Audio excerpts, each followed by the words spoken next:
Have you ever seen something you weren't supposed to? Something that made you feel off? Something you regret? Secrets like these are best kept to yourself. But since you're still alive, whatever you saw wasn't nearly as bad as what Peter Holland saw one fateful night in January of 2015. Peter was an unremarkable man, an office worker, slaving away at the daily grind. And like a lot of people, Peter enjoyed nothing more than coming home after a long, hard day, kicking back and watching some TV. It was this innocent activity that led to Peter's horrifying brush with SCP-5049, altering the course of his otherwise average life forever. The event started at around 10:05 p.m. Peter was channel surfing, glued to the couch in his sparsely furnished apartment. Commercials, commercials, commercials. As far as Peter's tired eyes could see. He paused for a moment to watch the end of an ad for a car he could never hope to afford on his salary. But something stopped him from changing the channel again. The next ad had begun, and it was playing a strange, scratchy jingle that gave Peter an odd sense of unease. But even stranger than that was the text on screen. Demon Dan's Discount Homunculus Depot in baby blue bubble lettering. He forced a smile. This had to be some weird comedy skit or viral marketing campaign, or maybe it was something he drank. But no, this was a real commercial, and things were about to get even weirder. The peppy logo faded to a concerning sight. A tall humanoid figure dressed like a used car salesman, but one that definitely wasn't human. His skin was dark green and covered in patches of thick fur. He had long fingers with intimidating claws and a grin full of needle-like fangs. It looked almost demonic, and after a few seconds, the demon began to speak. Hey there, folks, it's your man, Demon Dan, coming at you with the latest and greatest deals from Demon Dan's Discount Homunculus Depot. We've just accepted a shipment of brand new models that would make even the most discerning customers weep with excitement. Let's see what we've got. The creature, apparently named Demon Dan, stepped away from his desk, revealing two long, furry goat legs that ended in large, pointed hooves. Peter now assumed he really was going crazy, but at this point he was along for the ride. Demon Dan continued his pitch. Looking to make your way through the capitalist hellscape that makes home look cozy? Come try one of our newest businessman models. Dan gestured behind him to where Peter was horrified to see a total of 52 adult male human bodies hanging from a wall. There was something uncanny about them.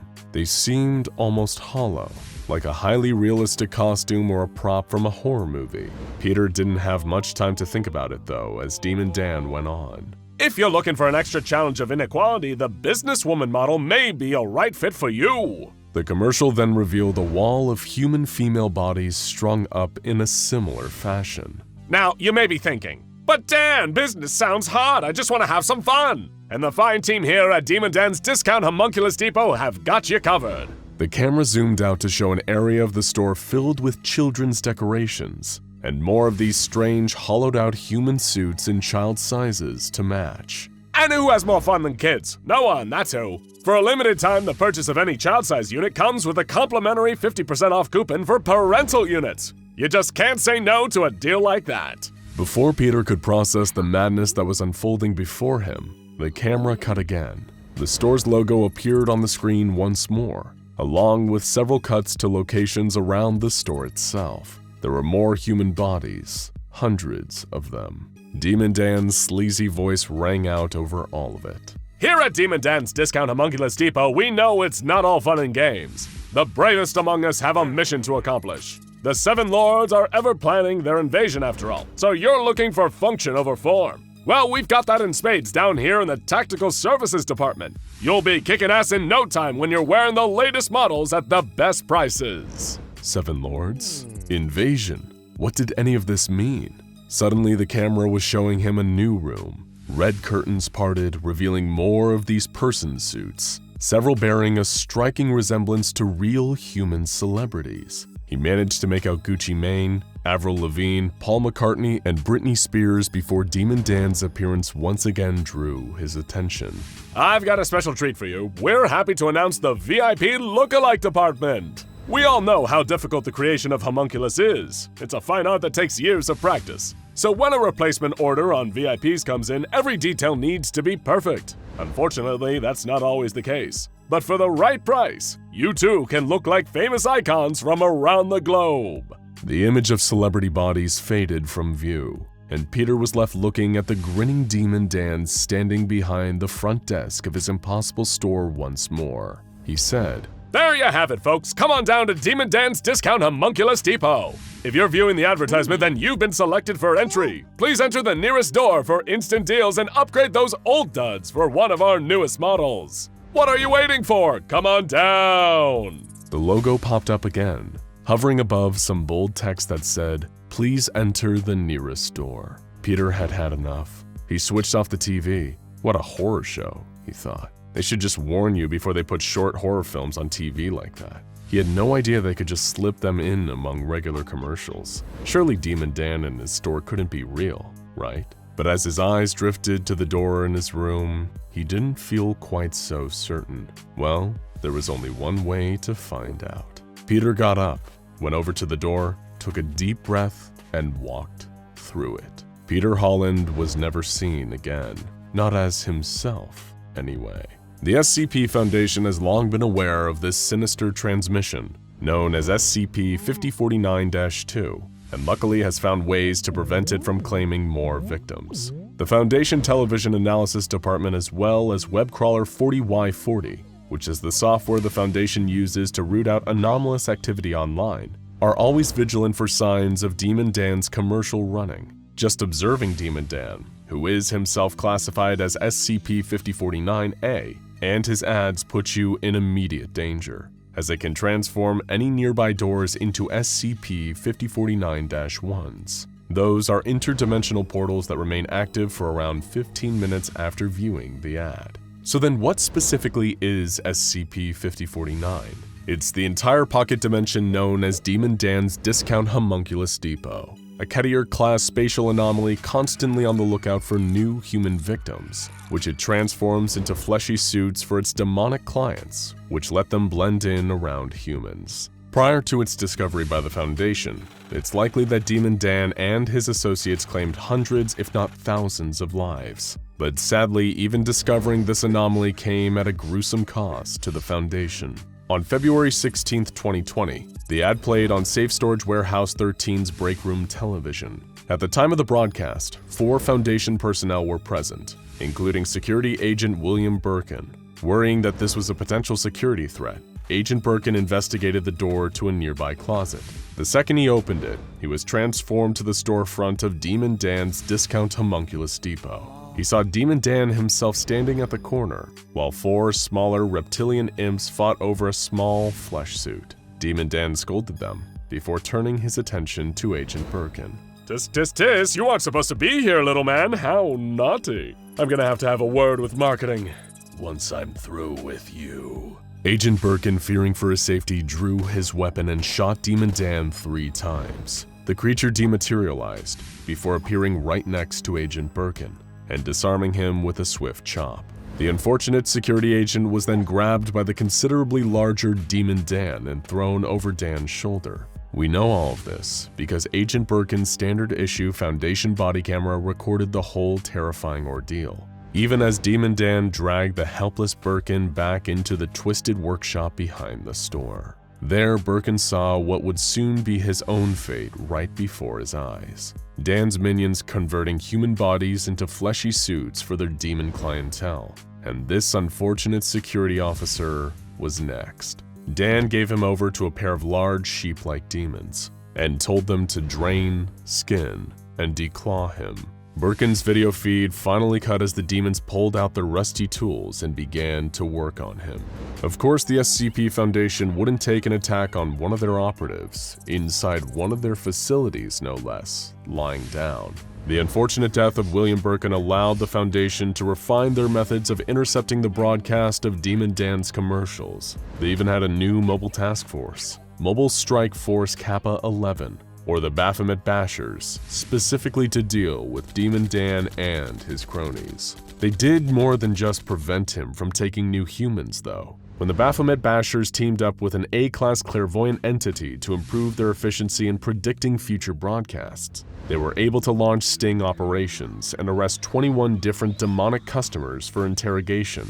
This impressive strike back finally gave the Foundation some meaningful leverage over Demon Dan, and through the use of their clairvoyant entity, they were able to call a temporary truce and arrange a meeting with Demon Dan himself. Captain Steiner, an agent of the Foundation External Negotiation Department, was the one to interrogate Demon Dan. They sat across from each other at a table, and Demon Dan was clearly tense, frustrated with the way the Foundation had been messing with his business. All of their sting operations were frightening off his customers. In return for letting him continue his work, the Foundation wanted Dan to turn over all the information on his bosses and customers, allowing the Foundation to track their movements. When Dan was evasive about whether he'd comply, they tried threatening him. Dan laughed them off. Go ahead, take your best shot, little man. There's a dozen more just like me. You won't stop anything. Finally, he was pressured into giving a yes or no answer as to whether he'd willingly collaborate with the Foundation and act as an informant against his kind.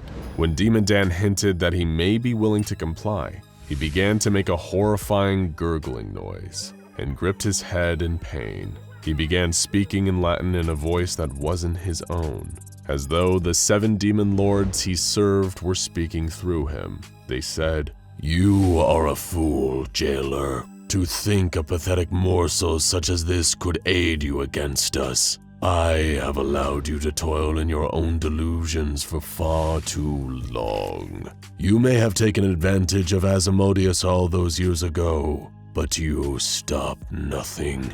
You hinder nothing. You jail and barter to no avail. Your time is coming."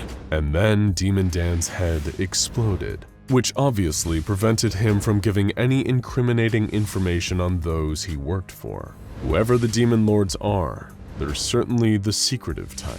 You may think that this is the end of Demon Dan's Discount Homunculus Depot and of SCP-5049, but soon another ad ran. It advertised the same products and services out of the same store. The only difference was that this time, a different entity was starring in it.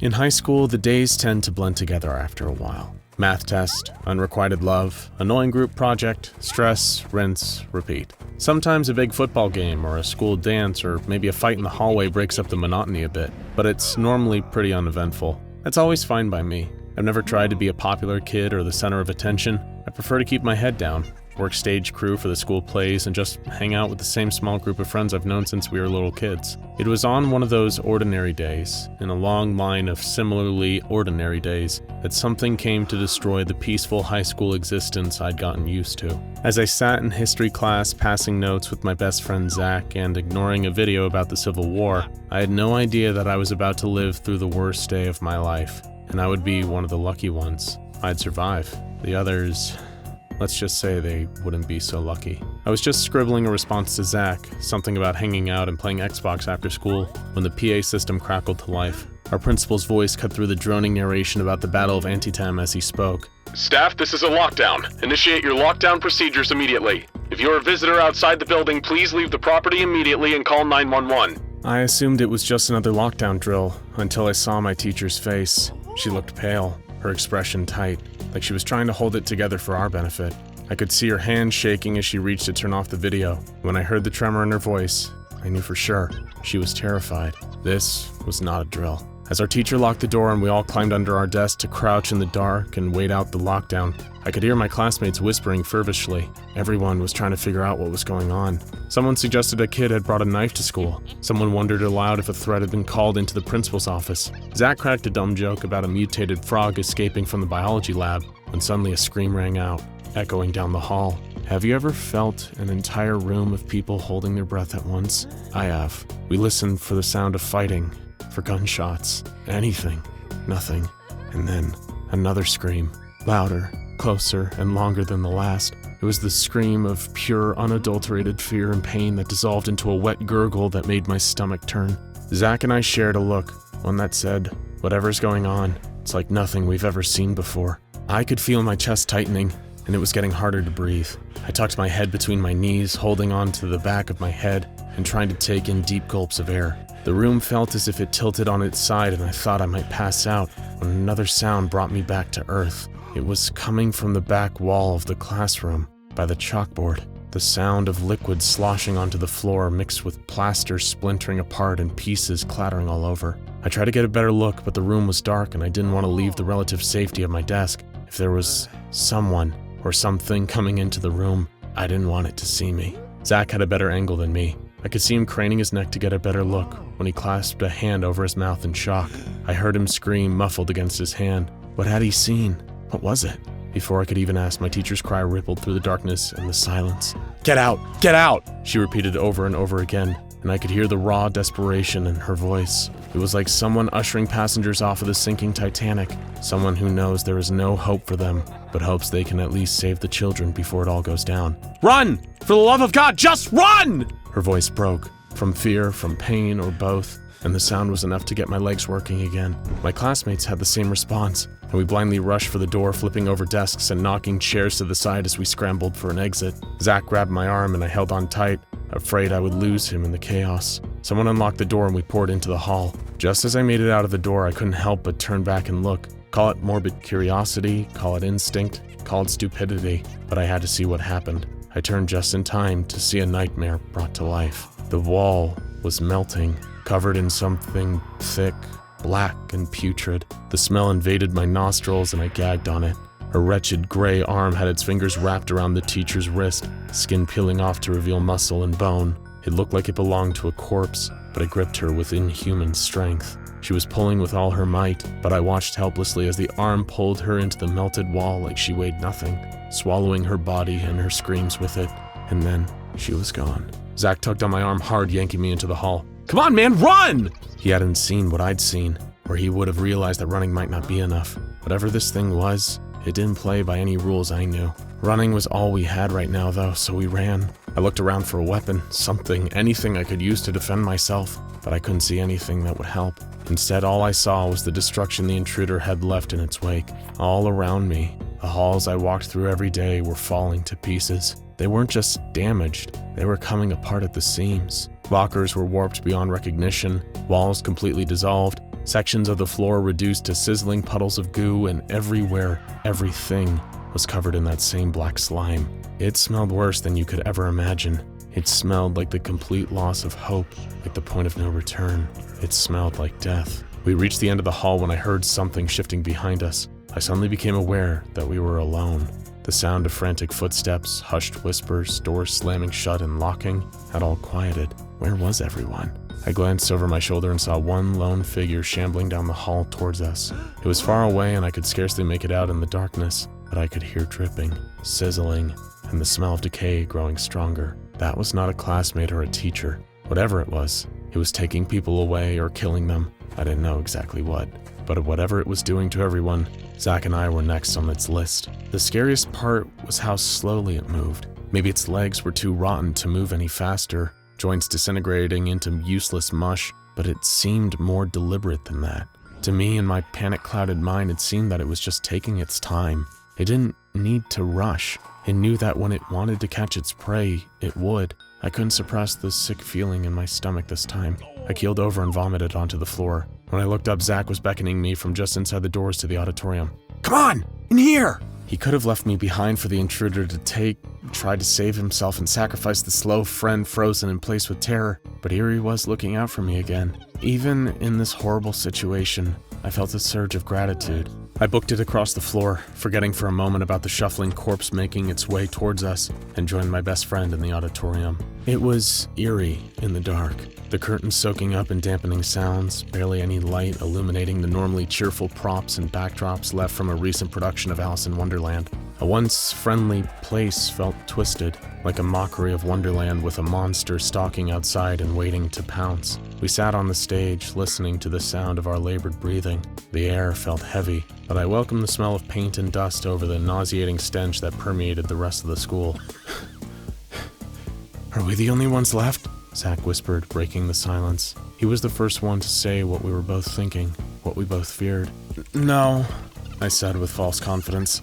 "I think some of them got out, before I couldn't finish the sentence. Somebody had to get out. It can't just be us. I leaned my head against a giant papier-mâché toadstool. Glad it was too dark for Zach to see the tears filling my eyes. What was that thing?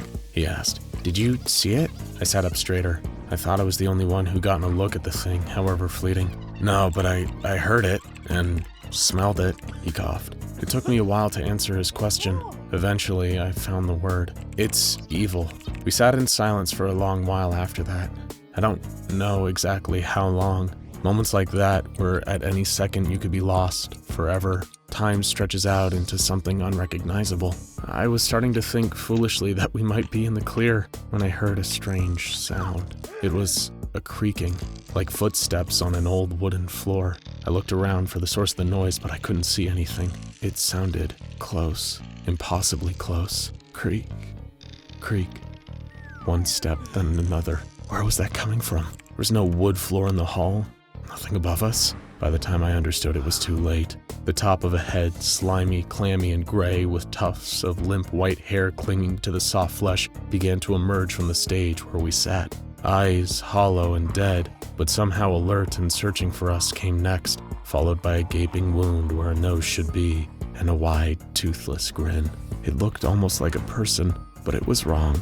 Just wrong. Every cell in my body rejected it, screaming at me with thousands of years of animal instinct that I had to run. I grabbed Zach's arm and yanked, but he didn't come with me. I turned to look and my heart jumped into my throat. It had him. Its bony fingers, I had a hold on his legs, and he was already halfway gone, pulled into the slick black puddle in the stage. His face was damp with tears. As the reality of his fate set in, he grabbed my hand in his and squeezed. "Run!" was all he could get out before the old man pulled him out of sight. So I obeyed my best friend's wish. I ran, and I hid in the prop closet, hand over my mouth to stifle my breathing. Suddenly there was a loud bang, and I heard voices yelling, something that sounded like a gunshot, a blast of bright light, and a voice, male and official sounding, called out, "Is anyone in here? You can come out, we're with the police!" I opened the closet door and peered out to see hazmat suits wielding bizarre weapons and carrying devices I'd never seen before. The man who had spoken approached me, took my hand and asked me if I'd seen anything. I got the strong sense that I should definitely not tell him what I'd seen. No sir, I said. He nodded. Whether he believed me or not, he knew I wouldn't say anything more. "Gas leak," he said. "Destroyed large parts of the building. Highly dangerous. We need to get you out of here." They took me home, and I hugged my parents tighter than I ever had before. That night, the news covered the tragedy at my school. The gas leak had taken dozens of lives before the authorities had gotten there. Everyone else can accept the story all they want. I know the truth. I see it when I close my eyes. Imagine it standing over me when I wake up in the dead of night. Those hollow eyes, that horrible smile, the stench of death and rot. It looked right at me. It saw me. It wanted. I can't let myself think about what it wanted. I don't know exactly what I saw, but I know a few things for certain. There was no gas leak. Zach and the rest of the people it took are gone, and if that monster ever escapes, it's coming after me next. Agent Carla Mendoza was one of the best field agents that Site-41 had ever seen. She was professional, cool under pressure, and when the situation demanded it, she could be a straight-up badass. During a Chaos Insurgency raid on the site, she'd single-handedly killed 4 different insurgents, the last one with her bare hands. During containment breaches, she'd always be the first one charging into the fray, her Foundation standard issue Beretta drawn and ready to fire. Agent Mendoza was so devoted to the job that she took up the site director's offer to start living on site, so she could always be there to help if an emergency situation unfolded. After all, when it all hits the fan, you want someone as utterly unshakable as Agent Mendoza on your side. The job had thrown the worst of the worst at her and she'd never even flinched. So surely nothing could scare Agent Mendoza, right? After a long day of kicking ass, taking names, and filling in the properly mandated amount of SCP Foundation debriefing paperwork, Agent Mendoza retired to her Site-41 quarters. She felt exhausted and sweaty, so before heading to bed to watch some wonderful SCP Explained videos on her phone, how kind, she decided to take a quick shower. The last thing she expected was for this particular shower to become, well, let's say, Hitchcockian. The water was running hot and clean, filling the air with steam. Agent Mendoza was lathering up her hair when she first heard the noise. Heavy, wheezing breaths coming from just behind the shower curtain. The second she heard it, Agent Mendoza felt a kind of brutal, crushing anxiety that she'd never experienced before. Like a hand was reaching into her chest and squeezing her heart. The self-defense training that had been encoded into her muscle memory over years of working at the Foundation kicked into effect. In a blind panic, she struck out at the shower curtain, causing it to sway outwards and land directly on the face of Mendoza's wheezing voyeur. Who or whatever it was standing right there, less than a meter away from the shower. The wheezing carved into Mendoza's ears like a butcher's knife. What an awful, monstrous sound. And despite the fact that the shower curtain obscured its face, she could still somehow see it. The way a defenseless animal can sense an approaching predator without ever locking eyes on it, and just somehow know that it's too late for them to escape now. Every training session, every achievement, every piece of battle-hardening experience, it all evaporated in the presence of that thing. Mendoza was so terrified she might as well have been a child. The monster just stood there beyond the curtain. Its raw, fleshy face parted into a freakishly wide, yellow-toothed grin. She didn't know how, but on some deep primal level, she was aware that if this thing got its hands on her, something horrific beyond description would happen to her. She was too terrified to even move a muscle in its presence. She remained like that, standing in the shower and sobbing quietly for the next 3 solid hours, until the creature finally disappeared. When her colleagues found her, she'd experienced moderate scalding wounds from the hot water of the shower. It took several hours for Agent Mendoza to compose herself enough to share her story. A couple days later, Tim Ellis, a junior-level filing clerk, was found trapped in a Site-41 supply closet. He'd urinated in his Foundation-issued slacks and was in a state of borderline catatonia. When his superiors asked him why he'd been spending 2 hours in a supply closet on company time, he reported that it was because a monster had appeared outside the door when he was searching for a replacement stapler. Despite never actually opening the door to see what was outside or call for help, Mr. Ellis said that he felt as though he would have had a heart attack if he actually opened that accursed door. He was able to provide a clear description of the monster. He said it was tall and emaciated, with reddish-brown skin that made it seem almost burnt or rotten. While it stood there and waited beyond the supply closet door, it let out the most awful wheezing noise, like an old rusty iron lung. But the image that Ellis seemed most fixated on was the monster's face, or lack thereof. Just a huge grinning mouth that covered up its entire head, stocked with an arsenal of massive yellow teeth. Ellis was visibly shivering as he talked about it. 2 incidents are an unpleasant coincidence, but 3 are a bona fide pattern, and it didn't take long for more sightings of this strange new anomaly, dubbed SCP-303 or the Doorman, to pop up across the site. It earned that name by always appearing behind some kind of doorway, or at least a movable divider, in the case of Agent Mendoza's shower curtain. Whenever it appeared outside a doorway, nearby Foundation personnel would report being struck with a sudden paralyzing terror that made engaging with the creature impossible. Attempts to call for help were also often stifled, as the very presence of the Doorman causes disruptions to electrical equipment. Whenever the Doorman manifests in your proximity, it's safe to say that it'll be commanding your absolute undivided attention. This was a particularly frightening case for the SCP Foundation, because it was one of the few anomalies bringing the fight directly to them.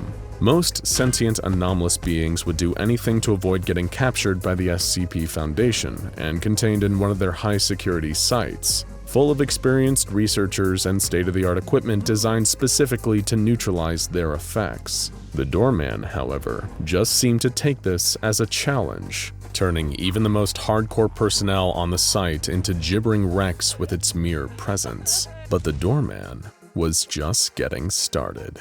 Agent Henderson had a frightening encounter in the break room. He was pulling a long shift and just wanted to grab some coffee creamer from the cabinet. However, as he approached the cabinet, he heard the telltale wheezing and that terrible, overwhelming terror set in once more. The Doorman was sitting inside the cabinet in a fetal position. He just knew it. Could this thing really appear just anywhere as it pleased, and keep people in or out until it decided to dematerialize and torment somebody else? When the creature finally dematerialized and the cabinet was examined, the coffee creamer was found to be missing, leaving Agent Henderson distraught. This was the first recorded instance of the Doorman stealing a physical item, but it would be far from the last. Henderson wondered whether the creature that had just humiliated him was sitting somewhere else now, sipping from a warm cup of joe, with its big, freakish mouth and laughing at him. But a few incidents after this, things would become considerably more serious.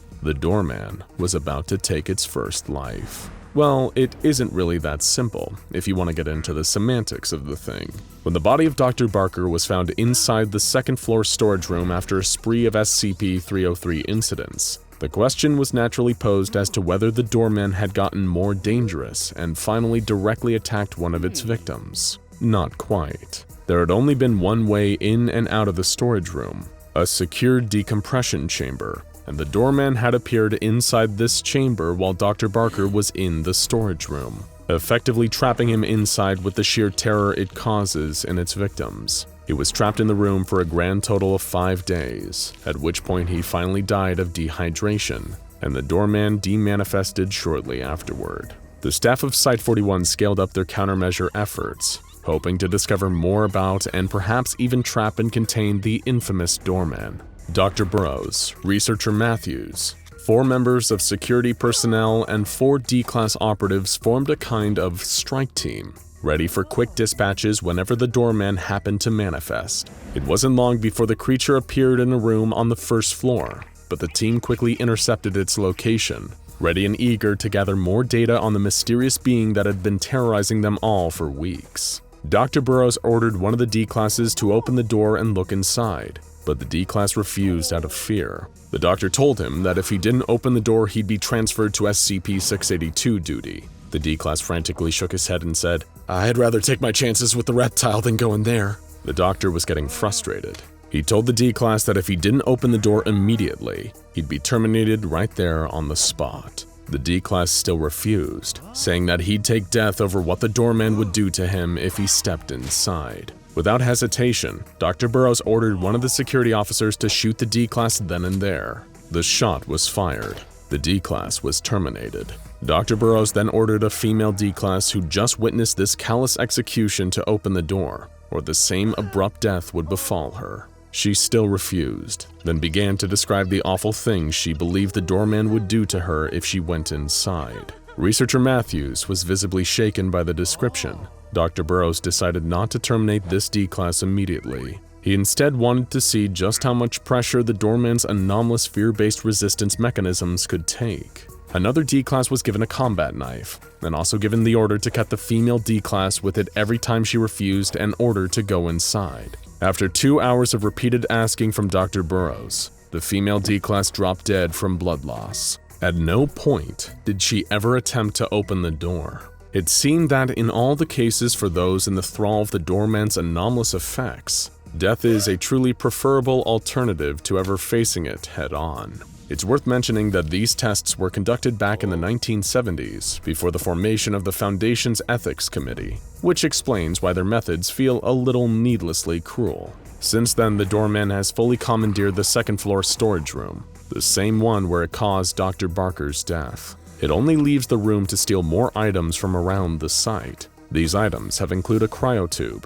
3 sets of standard Foundation surgical equipment, 2 D-Class research cadavers, 1 gasoline-powered generator, a variety of chemicals from the chemical storage areas, and, of course, poor Agent Henderson's can of powdered coffee creamer. The reason for the Doorman taking an interest in these particular items remains unknown, but we can only assume that nothing good can come of it. And there you have it, folks, the strange, frightening, and eerily inconclusive tale of the Doorman. All we can really say is that we're awfully glad he's fixated on bothering Site-41, because who knows what would happen if he widened his net to the rest of us. Thankfully, we won't need to think about that.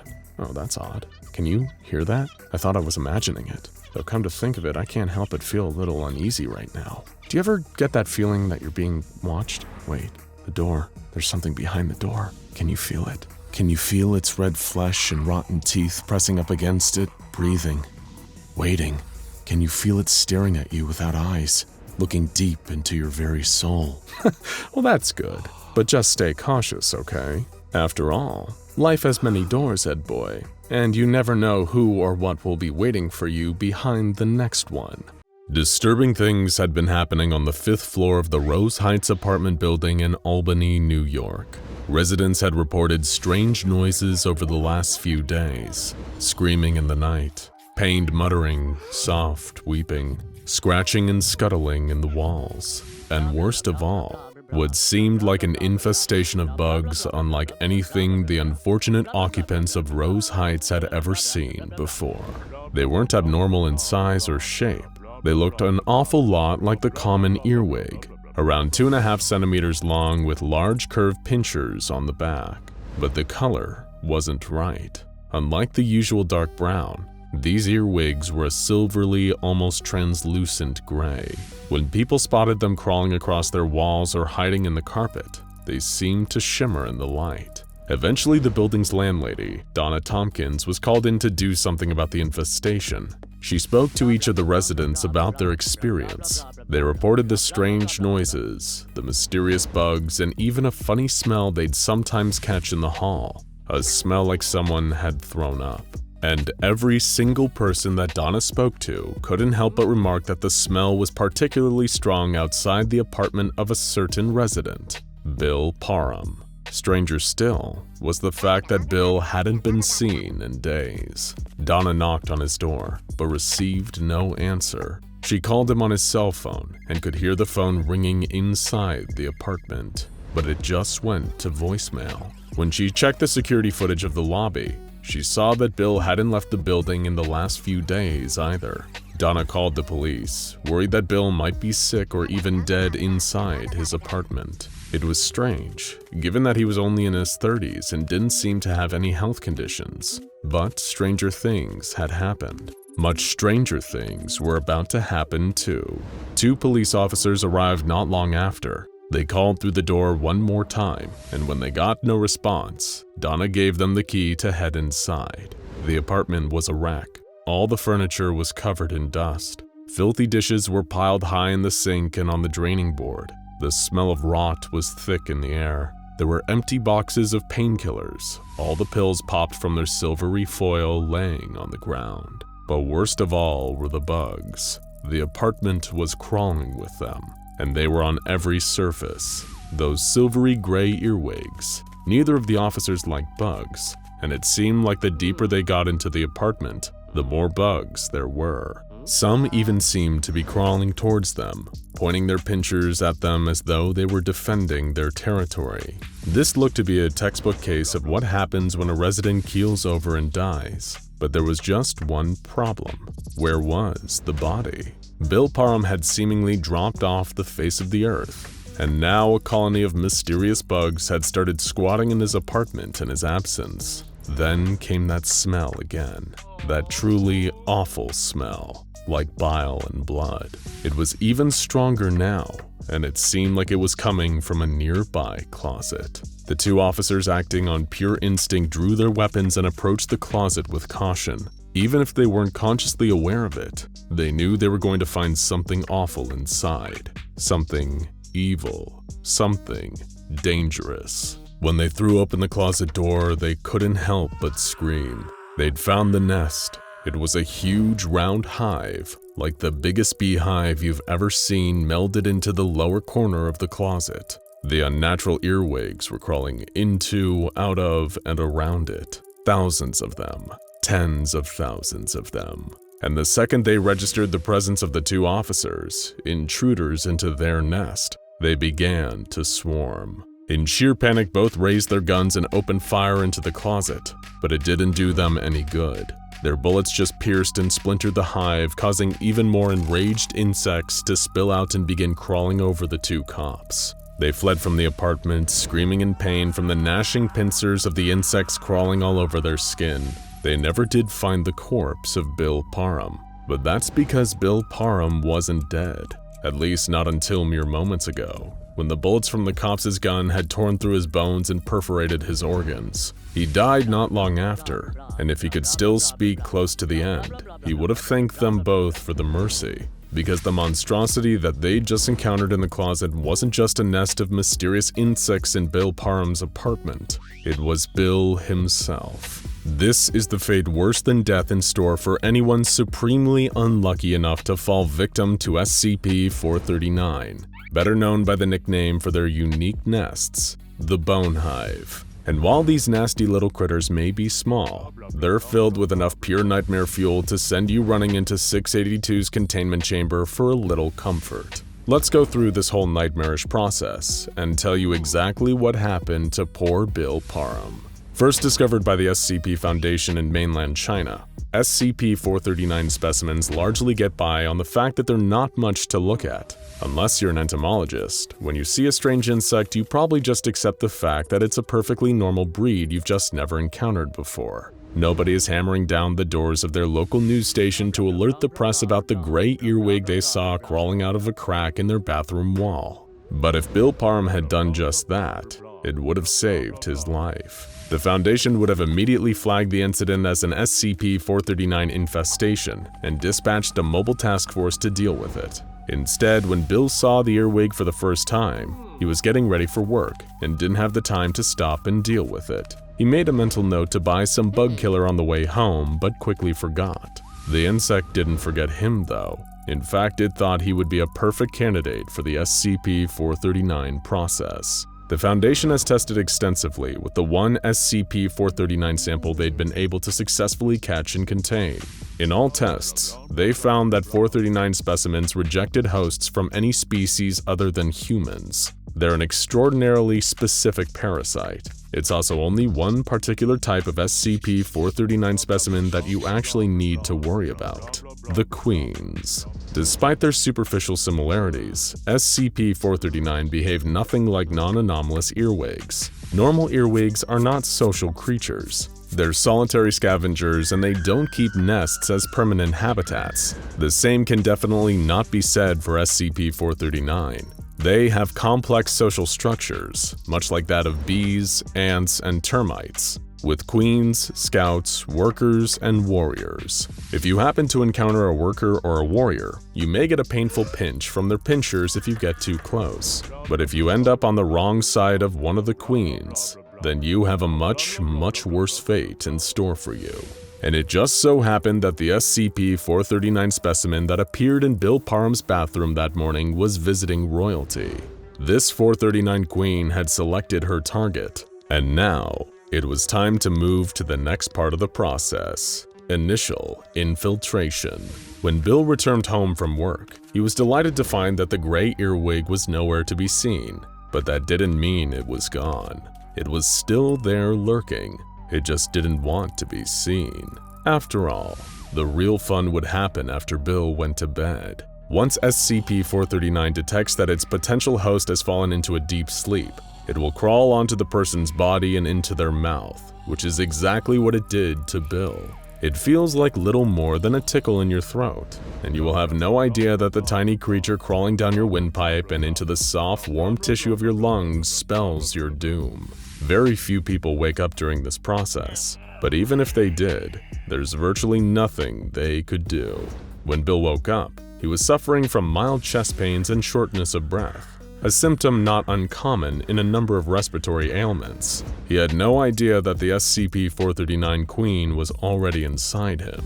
He got up and went about his day, trying to ignore the pain as it gradually grew worse and worse, feeling almost like something was moving inside his chest. He spent the whole day having to stop to let out a deep, hacking cough, but coughing didn't expel or change anything. He looked and felt so terrible that his boss let him go home early, hoping that Bill would be able to sleep off whatever illness he thought he had picked up. But over the next couple of days, his condition only worsened. The pain grew so excruciating he could barely move, and he was popping painkillers like Tic Tacs to no effect. He started running a dangerously high fever, his body trying in vain to fight back against its lethal intruder. He felt worse than he ever had in his life, but little did poor Bill know, the most terrible parts of the process were yet to come. Through anomalous means, an SCP-439 infection is able to induce fibrodysplasia ossificans progressiva, or FOP, in its victims, which is typically a genetic disease that presents itself before the victim turns 10 years old. The condition is infamous for its primary symptom, turning muscle and other soft tissue into bone, slowly but surely paralyzing the victim and putting them into a state of unspeakable pain. This bone transformation process is known as ossification, and Bill was about to experience it firsthand. His pain increased as his mobility decreased, with more of his flesh becoming solid lumps of bone underneath the skin. Soon enough, all he knew was pain. It had become so agonizing that he was delirious with it. He was drunk on pain. Even perceiving sunlight felt like being stabbed in the eyes. That's why, like all the other victims of SCP-439, he decided to conceal himself in a warm, dark place where no light could get to him. In Bill's case, of course, that place was his closet. He was hurting so bad that all he could do was curl up into the fetal position and weep as his muscles turned to bone and his body began to compact and shrink. He didn't even look like a human anymore. He was more like a ball, covered in a bone shell and filled with warm organs. That's when the queen started laying eggs among his organs. It wasn't long before there was a new brood of around 30,000 specimens living inside Bill's body. He was still very much alive, but there wasn't anything he could do about his situation. His muscles had long since turned to bone, and they had eaten large portions of his brain, leaving mainly the parts needed to keep his organs just barely functioning. After all, the colony still needs central heating. SCP-439 colonies have developed a perfect parasitic relationship with the human body. They even use the stomach inside the hive to pre-digest food into a liquid slurry that's easier for them to consume.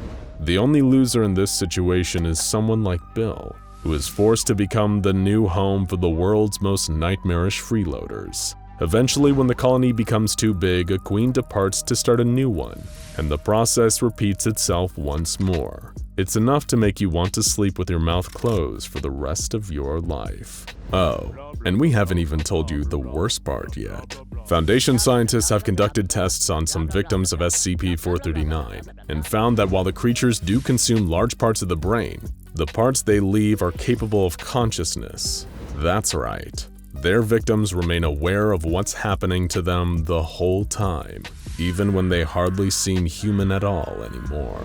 What actually finally kills the victims of SCP-439 isn't the bodily trauma. It's the starvation that sets in when the colony inevitably moves on. Did we just hear you cough? You might want to go get that checked out. When it comes to bugs, the SCP Foundation certainly has its hands full.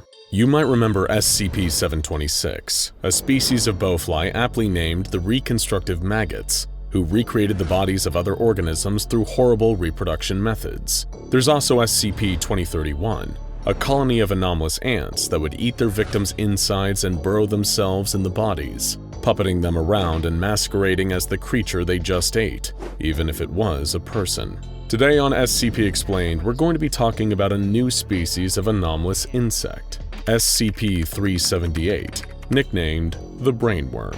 Well, it's an anomaly only new to us. For the Foundation, SCP-378's discovery and containment dates back to the days of the American Secure Containment Initiative. The American Secure Containment Initiative could be considered a predecessor to the SCP Foundation, active for the majority of the first half of the 20th century. While most of the stories go that the ASCI, alongside several other paranormal investigation organizations, eventually came together and formed the SCP Foundation in the early 50s, the reality is a lot murkier. As we all know, it's very hard to completely kill off an organization in the anomalous world. The secrecy and decentralization practically ensures that there's always going to be some stragglers left. And in the ASCI's case, that certainly seems to be the case. SCP-378's file indicates that by 1963, the ASCI was still around and kicking, though it was definitely living on borrowed time due to the rising prominence of the SCP Foundation.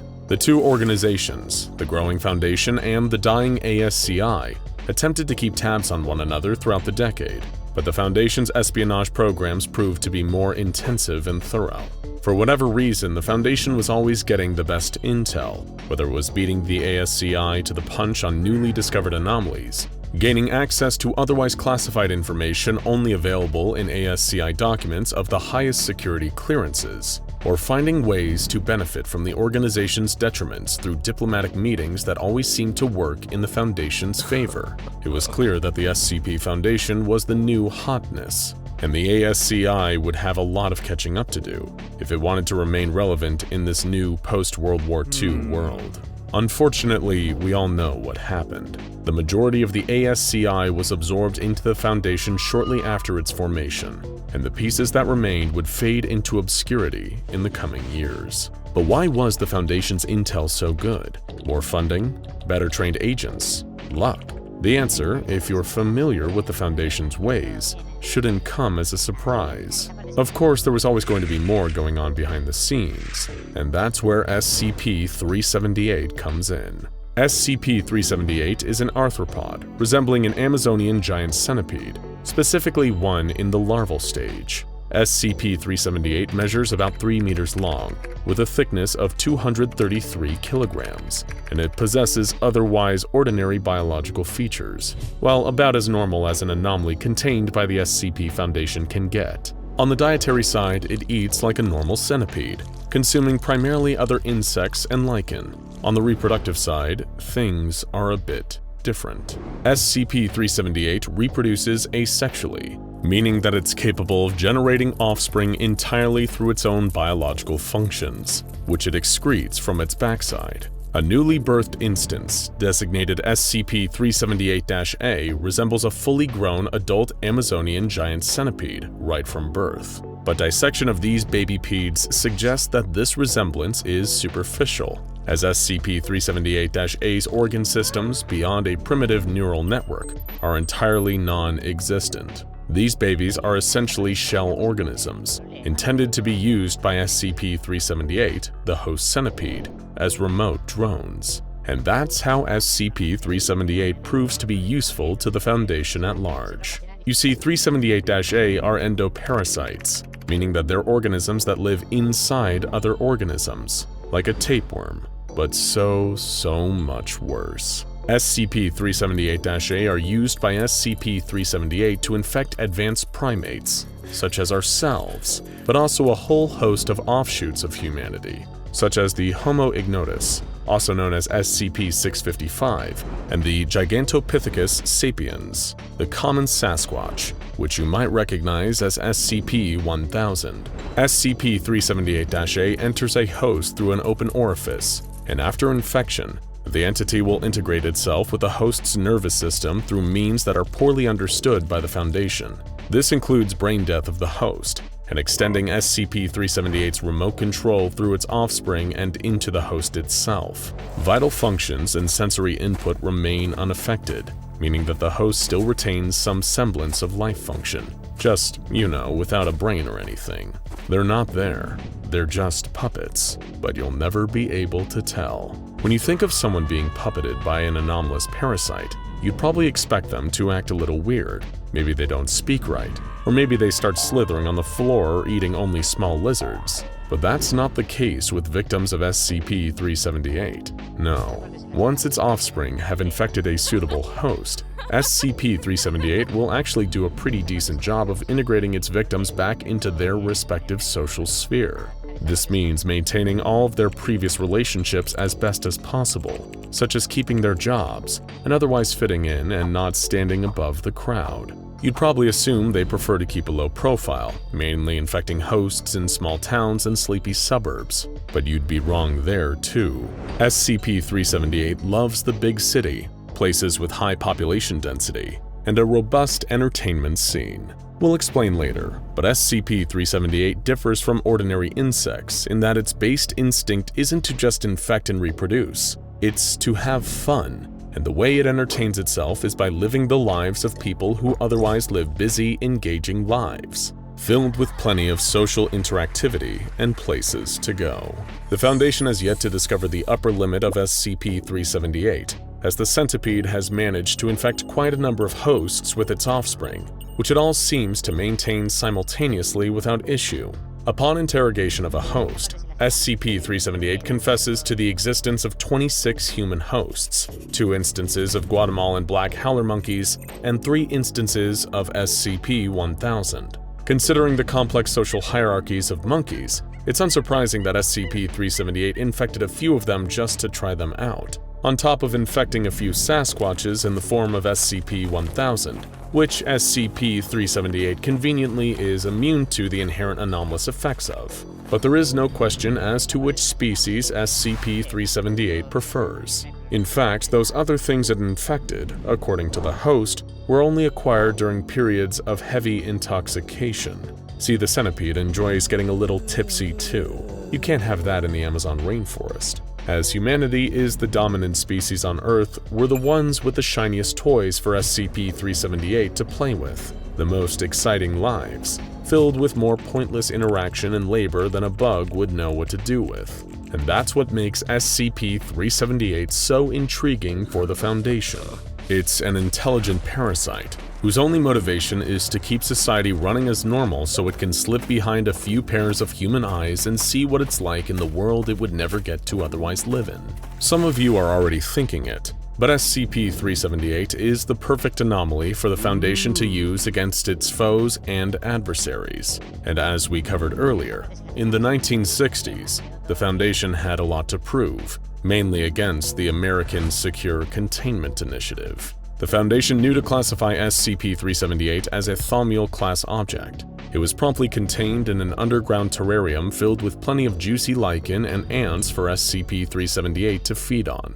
Of course, there was also a decontamination chamber constructed adjacent to the regular containment chamber. Any personnel who would go in would obviously be at risk to an infection from SCP-378, and we're sure that living the crazy, exciting life of a Foundation agent would have satisfied the sociable bug. But the SCP Foundation wasn't taking any risks. As a result, anyone entering the chamber would have to wear full body protection, and if they were found to be infected during the decontamination process, they would be terminated. After discovery of SCP-378, the Foundation immediately saw the potential in utilizing the anomaly for espionage purposes. After all, it would be a perfect spy network, capable of fitting in and maintaining ordinary roles while also communicating with SCP-378, who would feed information to the Foundation through another host. The impeccable precision of SCP-378's maintenance of its host's social personas would make the entity almost impenetrable to sniff out in the field, even for trained agents who deal with the anomalous. SCP-378's initial psychological evaluation was performed by the well-known Foundation psychologist, Dr. Simon Glass. Dr. Glass found that SCP-378 was obviously unique among arthropods and possessed either human level of sapience, or at the very least, the ability to emulate its host's intellectual faculties. Regardless, the anomaly was intelligent, but a point of interest for Dr. Glass was SCP-378's relationship with its hosts. It maintained a constant, consistent sense of identity across multiple hosts. But interviews with SCP-378 revealed that it was fully aware that it was not those hosts in actuality. SCP-378 was essentially role-playing various human identities. It wasn't just easy for the Foundation to figure out that the centipede enjoyed masquerading as its hosts. It pretty much spelled it out with giant letters. SCP-378's hosts rarely interact with or send information directly back to SCP-378 or fellow hosts, because SCP-378 is in full control at all times. This is literally just a game for SCP-378, a source of entertainment. And if one of those hosts came under duress or was at risk of being found out by those in its life, 378 could easily abandon the host persona, which it had no issues in doing.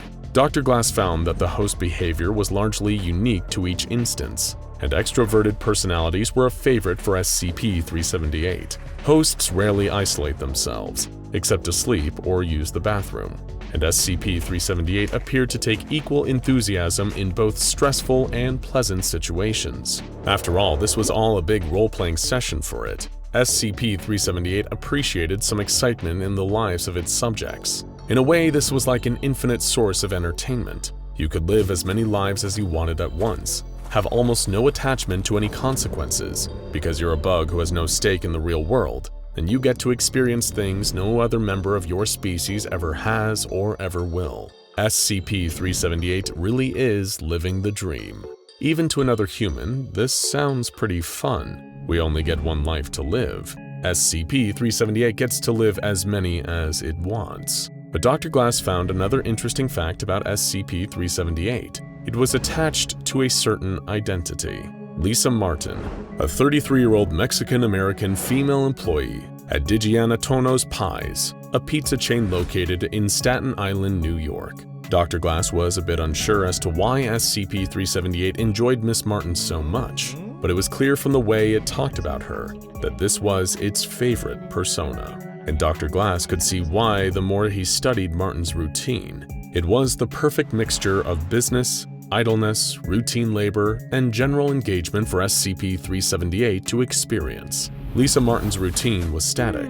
On every day except Saturday, from 8 a.m. to 6 p.m., Lisa Martin would show up to work at Digiana Tono's Pies. After she finished work, from 6 p.m. to 11 p.m., Martin would engage in maintenance of one of 17 rooftop gardens across New York City. Of these gardens, Glass discovered that 13 are maintained by volunteer organizations, 12 of which Martin was not a part of. On Saturdays from 8 a.m. to 11 p.m., Martin alternated between socializing with a collection of friends and coworkers and playing piano for various high-end bars. On all days from 11 p.m. to 12 a.m., Martin would shower and then prepare for bed. She would sleep from 12 a.m. to 7 a.m., and in the morning she'd get back up and do it all over again. When you see a person's schedule laid out like this, everything seems a bit more routine and less exciting, huh? It's not an exciting life laid out on paper, but SCP-378 loved it for whatever reasons. Attempts to interrupt Lisa Martin's routine were unilaterally met with unusual levels of hostility from the bug and its hosts,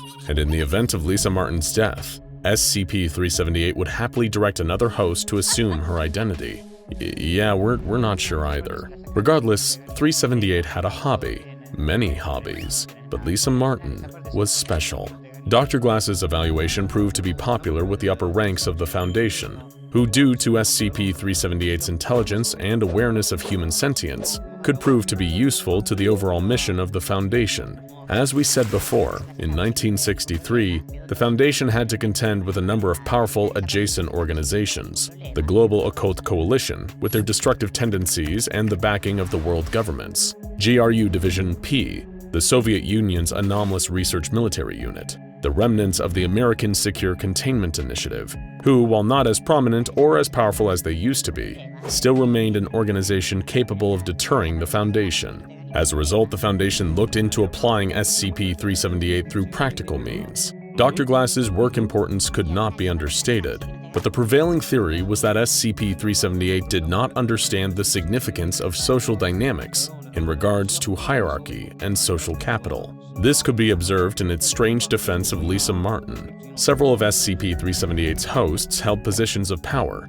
two of which, David Lockheed and Alfonso Leos, were even employed by anomalous organizations, and beyond the reach of the Foundation's then capacity to contain. Even holding these powerful positions, SCP-378 displayed a willingness to sacrifice the hosts to defend, replace, or otherwise maintain Lisa Martin, its favorite host. It was here when the Foundation saw an opportunity. If they could use SCP-378's favoritism of Martin to get it to do what they wanted, their dream spy network had a chance of manifesting into reality.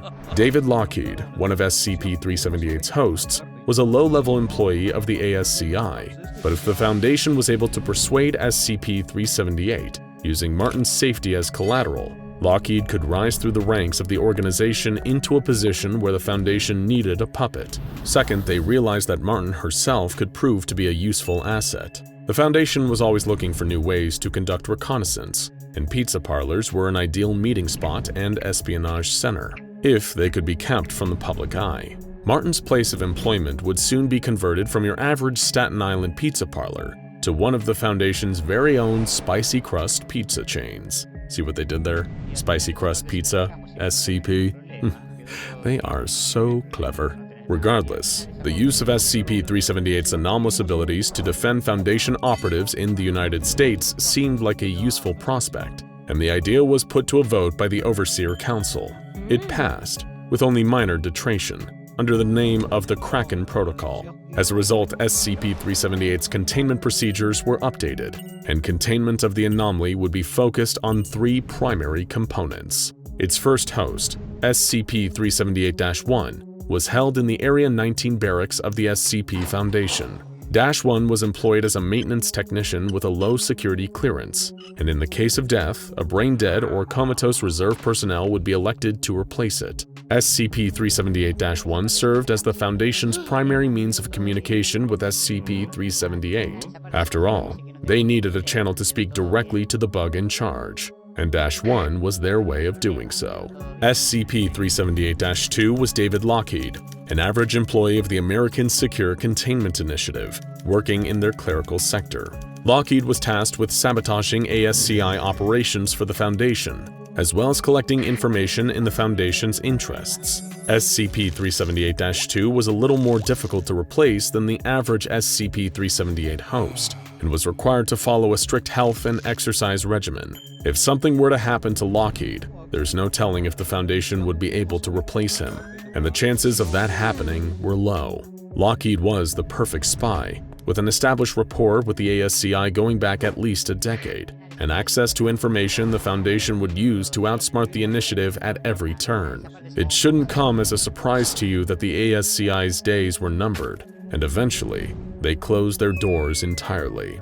SCP-378-3 was Lisa Martin, who worked at Spicy Crust Pizza in Staten Island.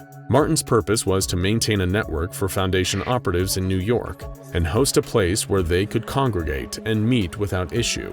On top of that, Martin was still SCP-378's favorite persona, and the entire operation hinged on SCP-378 having Martin available to it. As a result, Lisa Martin would have to be replaced as soon as possible if anything were to happen to her.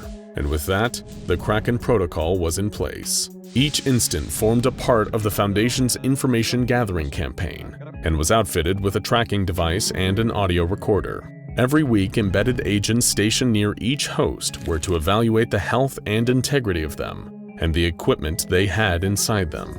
If this initial rollout was a success, the Foundation would continue to use SCP-378-A in further infiltration of its enemies, but the Foundation would have to see how things played out first. Less than 2 years later, Lockheed had retrieved significant information for the Foundation, and the Kraken Protocol proved to be a success. A new site, Site 56, located near prominent anomalous locations, was about to be constructed. SCP-378 seemed excited at the prospects of a change in scenery and more hosts to infiltrate, but there was also something the Foundation could never have expected. In an attempt to gain a new host for SCP-378 to control, the Foundation came across something disturbing.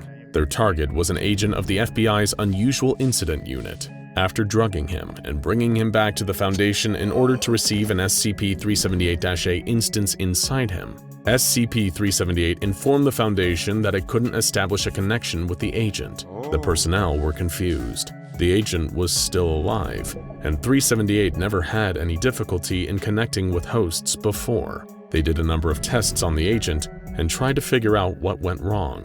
That's when the Foundation discovered that there was a different centipede inside the agent's head, where the SCP-378-A instance would typically be. It looked like the Foundation had a much bigger issue on their hand than they ever had realized. Our disgusting tale of anomalous nastiness begins in the humble town of Beckley, West Virginia, back in the 1990s. It was 10 a.m. on a hot day in early August, as Oscar Doug was winding his way through the wooded roads and back streets of town. He isn't the villain of our story, he's just a man doing his very unglamorous job, cleaning up roadkill for the local government. Plenty of woodland critters meet their ends against the wheels and bumpers of careless drivers, and it was thanks to the tireless work of people like Oscar Doug that the fine roads of rural America aren't piled high with carcasses. Of course, Oscar was used to seeing some unpleasant things on the job, but nothing like this.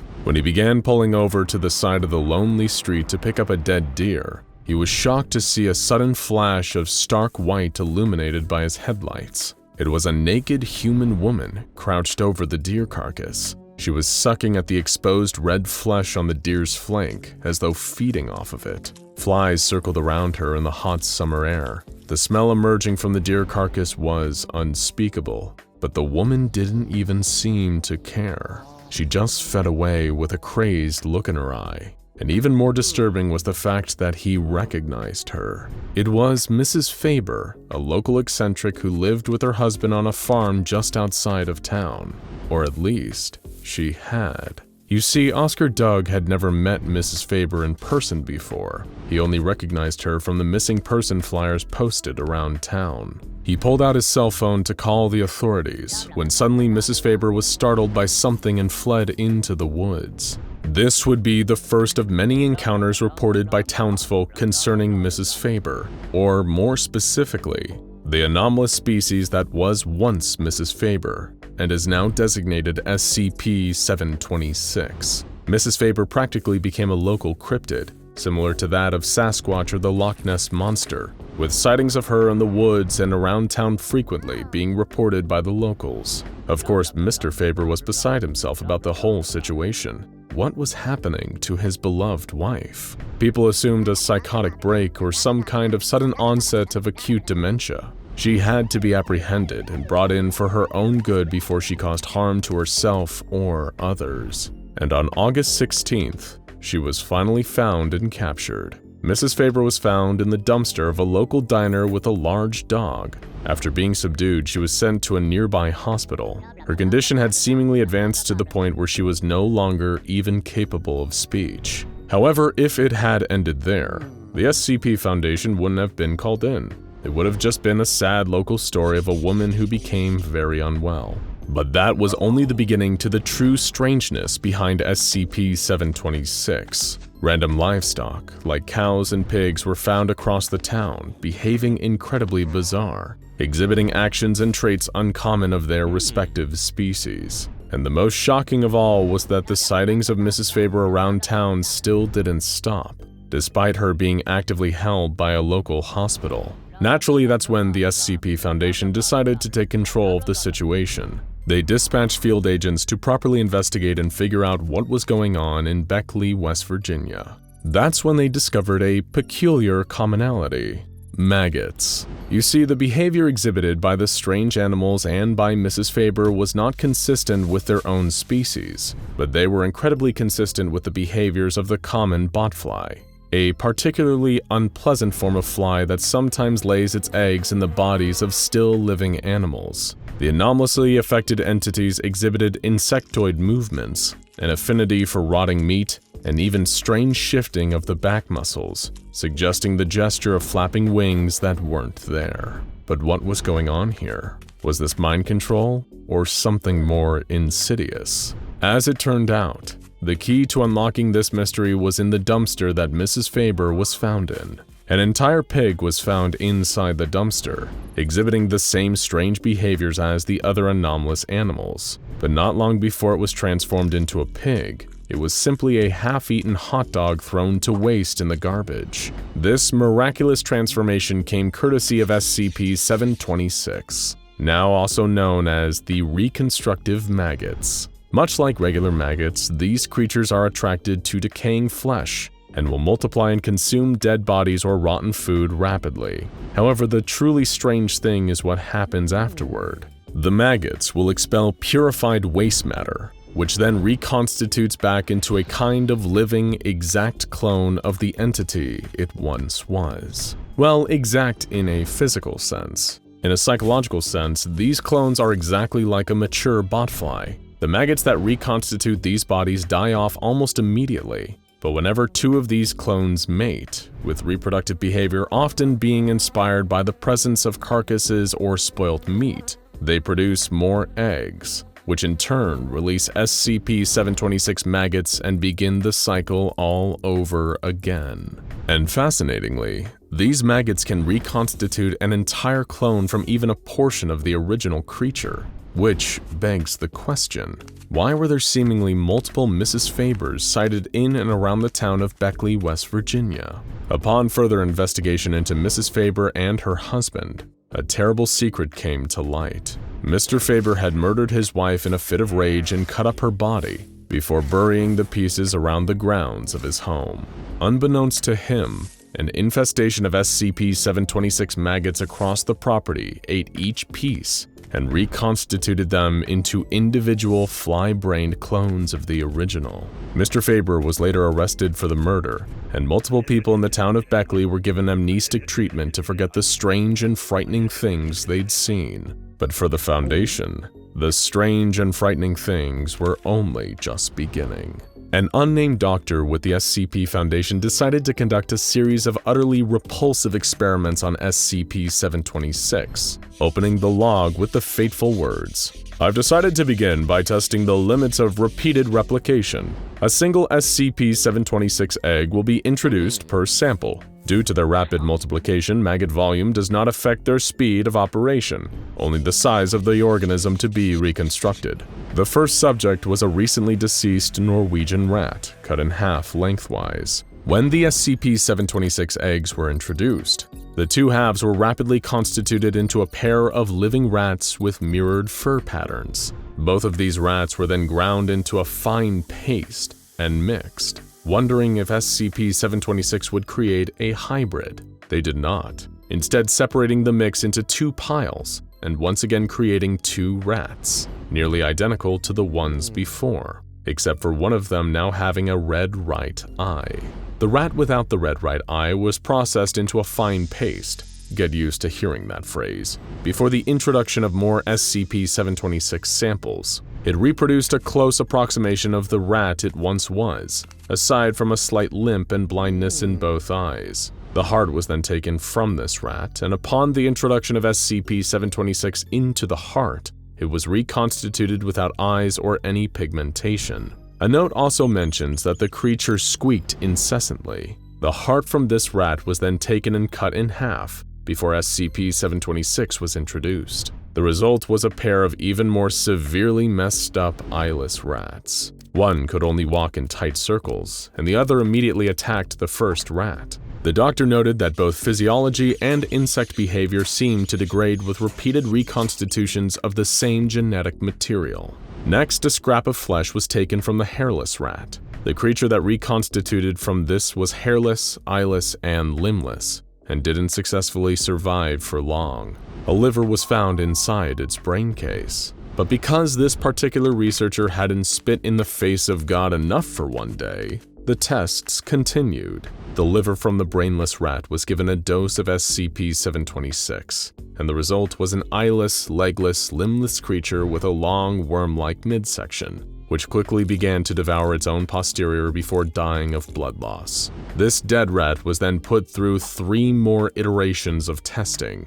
It first became a large, formless mass of tissue, and then a long, slug-like creature that takes in nutrients through its skin.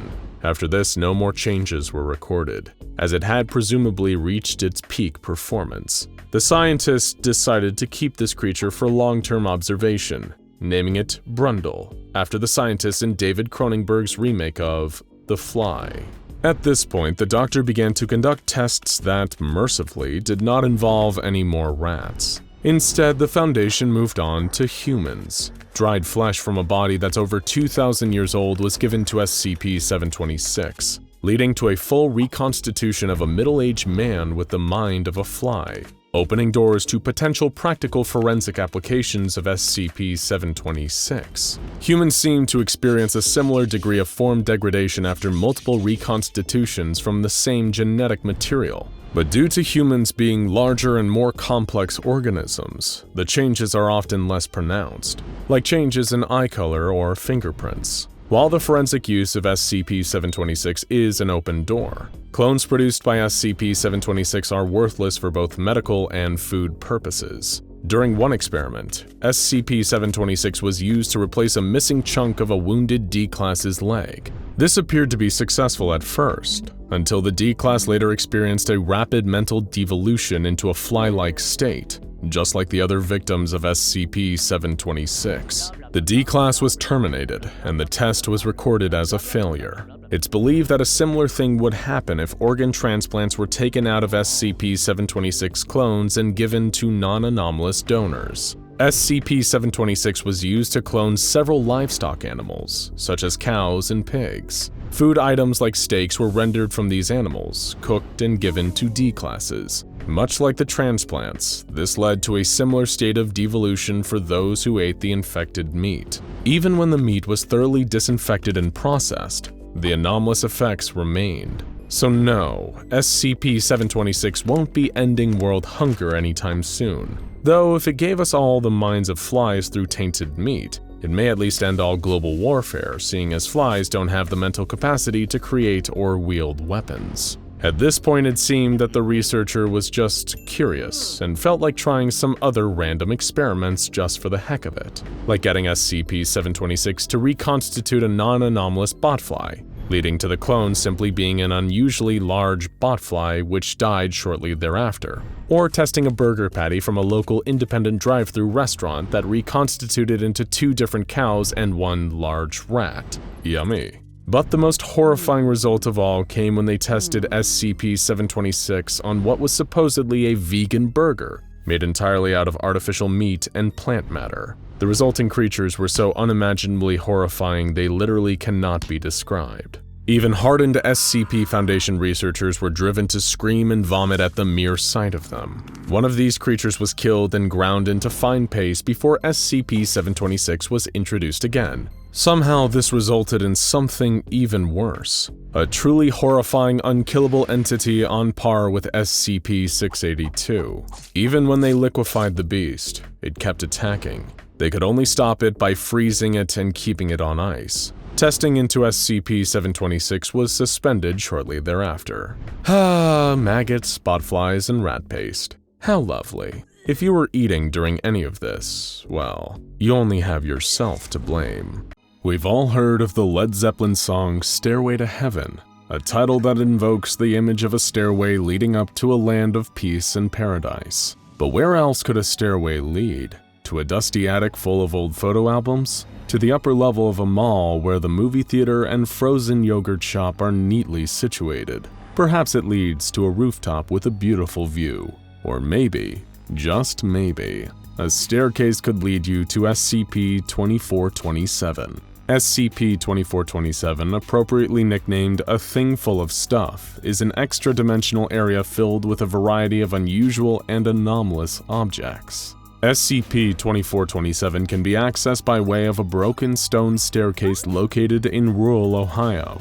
According to local legend, carrying a sprig of hemlock up the broken stairs will allow a person to emerge into a mysterious grass clearing that appears to be in a forest somewhere in the United States. No matter what time a person ascends the staircase, the solar time in the clearing will always be 2 p.m. You know how people say it's 5 o'clock somewhere? Well, it's 2 o'clock somewhere too, and that somewhere is here. The pocket dimension that is SCP-2427 is thought to have been a holding area for weapons, prisoners, and artifacts belonging to an ancient cult known as the Brazen Heart. Little is known about this relatively obscure cult, other than the fact that they worship the demonic entity Moloch, a known enthusiast of violent human sacrifice, and were previously thought to have been eradicated during the Spanish Inquisition. The existence of SCP-2427 suggests that they are very much not eradicated, and are still active. They refer to these holding areas as attics, and though no confirmed members of the Brazen Heart have been contacted, it is considered possible that there are at least a handful of other attics hidden around the world. The Foundation has identified 7 anomalous objects inside of SCP-2427 so far, each strange in its own beautiful, though often terrible way. Like snowflakes, if they were capable of killing or maiming you. The first object in SCP-2427, aka SCP-2427-1, is a seemingly normal fire hydrant. However, if you think there's anything normal about the items found here, then you haven't been paying attention. The hydrant is made out of lead, and when opened, it expels high levels of ionized radiation. No specific measurements of the radiation have been taken yet, but it is definitely hazardous to human health. One unfortunate member of D-Class personnel has proven that it is a high enough level to melt human flesh. Sorry about your face, Dave. The hydrant is currently contained within an electrified perimeter and is not to be opened under any circumstances to prevent any further flesh melting. The last thing we need is another Dave incident. The second object contained within SCP-2427 or SCP-2427-2 is not actually an object at all. It's a building. Only on number 2 and we're already throwing curveballs at you. Trust no one. Surprises lurk around every corner. This particular building resembles a large multi-storied sanitarium built in the 1860s. Though it is clear from the outside that the building has or should have multiple stories, the inside is a different matter. Past the building's front doors is a non-Euclidean space consisting of a single floor and 3 sparsely decorated rooms with one central foyer. The first room is the holding place for SCP-2427-3. The second contains SCP-2427-4, and the third room contains nothing except scattered religious documents, bottled water, and a selection of canned food. No unauthorized staff are permitted to enter the building, in order to minimize complications or potential employee casualties. The first 2 anomalies on this list are hardly even strange by SCP Foundation's standards. Sure, the hydrant can melt your face, and the building defies the laws of physics and space, but that's just a regular Tuesday around these parts. Been there, seen that. What else you got? Well, SCP-2427-3 is where things really get strange. If you're wandering through the bowels of SCP-2427-2 and you make a wrong turn into the first room, you will find yourself face to face with a startling sight. This entity is a combination of electronic circuitry, a cow's digestive tract, the hairless head of a human man, a hat rack, several lengths of garden hose, and an unidentified crystalline structure. This creature is extraordinarily fast and strong, exhibiting carnivorous tendencies and a very strong point of view on the world around it. Lucky for us, it is capable of speech and is able to tell us just what it thinks. Though this monstrosity doesn't have much of a right to pass judgment on anyone, cow intestine, body and all, it has expressed a violent hatred of all life that it considers impure. Anyone who encounters SCP-2427-3 experiences an overwhelming desire to submit themselves for judgment, allowing the creature to determine their purity. There is a rumor that if one is judged to be pure, they will have a wish granted. If they are deemed impure, however, they will be devoured alive. If you're tempted to introduce yourself to the creature, your odds are not especially great. The creature has not encountered a single pure being yet. In order to protect the Foundation staff working in its vicinity, the entrance to SCP-2427-3's room has been sealed off with a reinforced steel door, and the windows have been paved over with concrete. Armed guards are watching the entrance at all times. The creature must be fed 1 live goat per day in order to keep its appetite satiated. The Foundation's goat budget is through the roof these days, but it's worth it to keep the thing contained. Better to spend money on goats now and not spend money on cannibalized personnel later. SCP-2427-4 consists not of an object located within a room, but the room itself. The room, which contains no furniture and a linoleum floor, has a peculiar effect on the human psyche. Once a person steps foot into the room, they lose consciousness for 5 minutes. During this time, they will speak freely, listing off a variety of negative qualities about themselves. Once they wake up, they have no memory of entering this state or anything that they said during it. It's cheaper than therapy, right? But it's also much weirder and less effective, so you get what you pay for in the end. A member of D-Class personnel who was observed inside of the room waxed poetic about his personal failings, beginning his monologue with, "My soul is a den of spiders," and ending it with, "O hero, whence I awaken, hesitate not to feed my flesh and my soul to the judge beast." Somebody give this guy a hug, because the room seems to have no adverse effects on human test subjects except for causing everyone who hears their monologue a bit of discomfort. There are no containment procedures in effect for it at this time. We've had rooms, fire hydrants, and horrible meat-robot hybrids, and now you can't even trust the clouds in the sky. SCP-2427-5 is a seemingly innocent cloud, hovering stationary over the building. When looked at by a human for more than 3 seconds, the cloud will eject a ball of solid lead towards the person at a supersonic speed. That's right, folks. This cloud can and will shoot you. It hates being observed, but it also hates when you try to leave the perimeter. It will attack any person attempting to leave by firing the same lead ball at them. So far, 14 personnel have been killed by this highly aggressive cloud. And some people still think thunderstorms and hail are the worst things clouds have to offer. So naive. As it is a literal cloud, there is no way to contain it, so no people in the vicinity of the cloud are permitted to look at it for more than 3 seconds at a time. SCP-2427-6 is a series of 18 small trees, spread throughout the instance of SCP-2427. Above ground, the trees look normal, though their species has proven surprisingly difficult to determine. From an external perspective, they are simply ordinary trees. However, radar analysis revealed that the roots of these trees are deeply strange. Instead of the usual twisting tree roots, the ground below these trees contains a mass in the shape of a human body.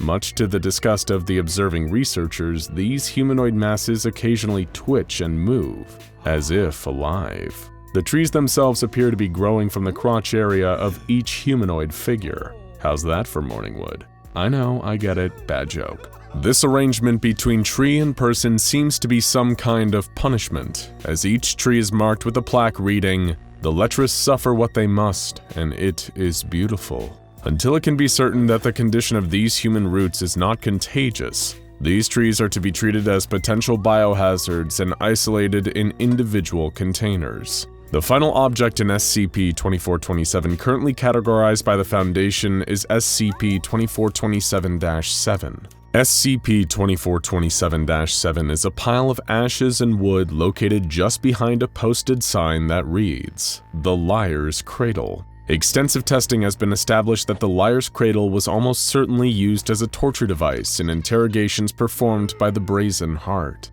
A person standing within the boundaries of the cradle, which encompasses the aforementioned circle of wood and ashes, is unable to lie without suffering the consequences. Namely, they will be set on fire. The nature of how exactly the Liar's Cradle works is not certain, and more research needs to be done on it. However, this much is known for sure. It contains no sentient intelligence. It is not aware of what it is doing.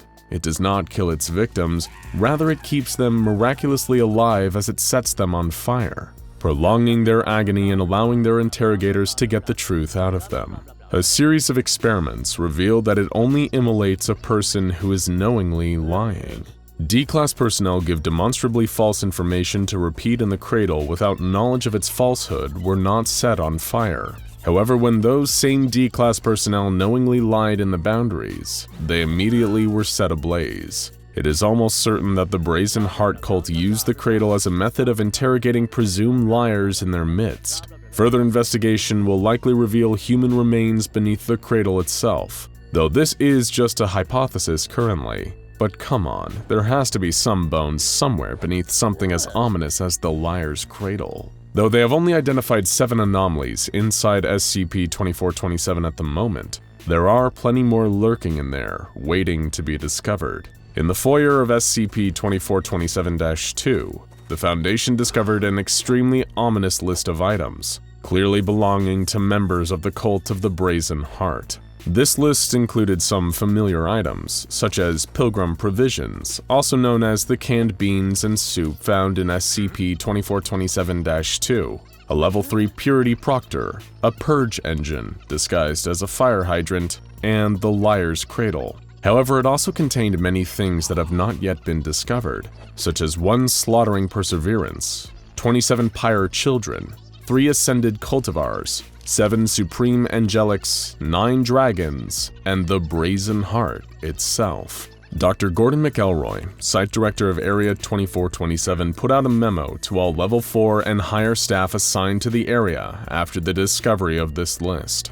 Understandably, he was most concerned about the supreme angelics and the dragons, particularly the latter. The cult, as most cults are, is fond of deliberately obscure language, but you don't want to rule out the possibility they've got a fire-breathing lizard or two stashed away. In the meantime, as the Foundation is working to better understand the contents of SCP-2427, the area has been sealed off to the public. A 500-meter perimeter has been established around its entrance, and a fake private country club has been set up as a front. It's only a matter of time before the rest of the anomalies on the list are discovered, and this thing full of stuff gets even fuller of even more stuff. Let's just hope none of it ever gets out, because if there are more of these addicts out there, who knows what else the Brazen Heart is hiding? Their little cult may not be as extinct as we thought. The creature let out an unmistakable squeal of rage as stimulus Y-835 took effect. Dr. Christensen pressed his face up against the glass, eager to see the results. It had to work this time. It simply had to.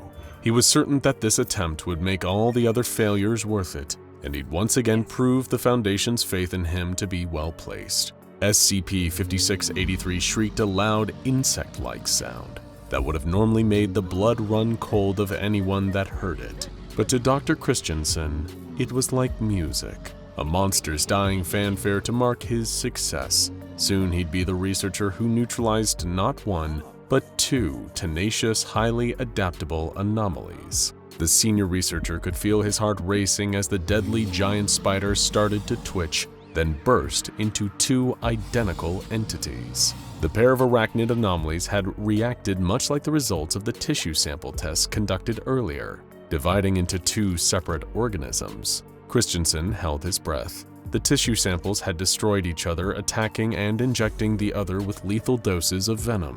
Surely, he reasoned, duplicating SCP-5683 into two would have the same result. His heart sank as he watched one of the spider creatures, the duplicate, perish almost immediately. As it often did when presented with human prey, SCP-5683 attacked using its mandibles and impaled its copy with its front legs to pin it in place. The clone had bitten back, with Dr. Christensen already knowing that would have granted SCP-5683 an immunity to its own venom. Its powers of adaptation were fiercely, frustratingly efficient, and nothing demonstrated this more than the intense reaction from the man tasked with destroying it. Dr. Christensen hurled the nearest object, a coffee mug, at a glass window of the observation room, overlooking the test chamber. He pounded his fist against the glass, hardly with the required force to cause damage, but enough to send pain shooting down Christensen's wrist, which then nestled in his forearm, a reminder that the experiment, like the others, had failed. "Why can't I destroy you?" he muttered through clenched teeth, looking with hatred at the enormous spider in the chamber below. The directive had reached him the day immediately after New Year's Day 2020, and straight from a member of the O5 Council no less. Their message expressed how impressed the Council was with Dr. Christensen's success with the Doomsday Clock project, and how favorably his name had been mentioned in Council meetings. This boded well for the ambitious Foundation doctor. He'd been hoping to snag the director position at Site-04 now that Director Bray had retired. But there was one more test from the O5 Council. They wanted Dr. Christensen to use the knowledge garnered during his previous success to solve the SCP-5683 problem. If he could successfully complete that assignment, it would be his ticket to being promoted. With the comfy role of site director and all its perks in mind, Dr. Christensen accepted the assignment from the Council to deal with SCP-5683. SCP-5683 was quite the beast, not an anomaly for those with intense arachnophobia. The huge spider-like organism was extremely hostile towards humans and had to be kept in a constant state of medical sedation. Otherwise, it would relentlessly attempt to breach containment and slaughter any and all personnel in its path. What had made SCP-5683 such a problem for the Foundation was the creature's ability to rapidly regenerate damage, as well as modify its own body in reaction to threats. Much like a certain particularly hard-to-destroy reptile, the spider-like entity could adapt itself to become more resistant to any danger posed to it, And of course, this meant that the Foundation needed this dangerous creature eradicated. The frequent containment breaches and sheer number of casualties caused by the arachnid anomaly were significant enough to cause an increasing drain on the SCP Foundation's resources. So, with the termination order coming from the very top, the O5 Council themselves, Dr. Christensen was tasked with overseeing the neutralization of SCP-5683. During an initial deliberation, Dr. Christensen met with researcher Miles and Hall, junior researcher Silva, and security chief Ade to discuss earlier attempts to terminate SCP-5683. The new head of the termination project was perturbed to learn that the research team had little in the way of useful information to offer, beyond what the Foundation already knew about the creature. But Christensen decided some basic stress testing would at least be a start. After a successful tissue sample test, wherein some of SCP-5683's genetic material was incinerated, Dr. Christensen tried to simply destroy the spider with fire. An understandable response, to say the least. However, exposing SCP-5683 to temperatures of 850 degrees Celsius for just 30 seconds didn't quite yield the easy victory he had hoped for. The arachnid thrashed about and screeched in reaction to the heat, only to rapidly develop a form of armor plating covering its entire body.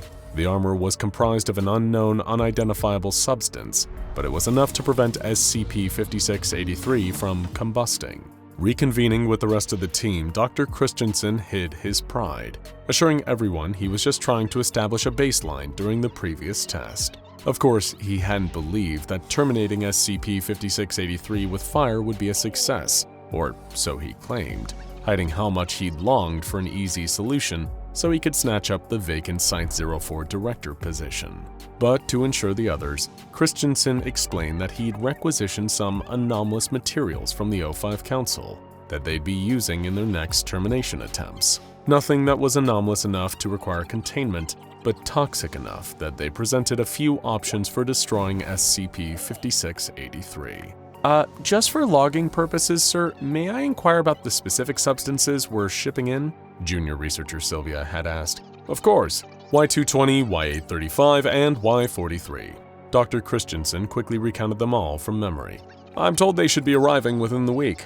I expect each would be enough to do the job, but it's best to hedge our bets. This spider doesn't compare to the lizard, I'll tell you that.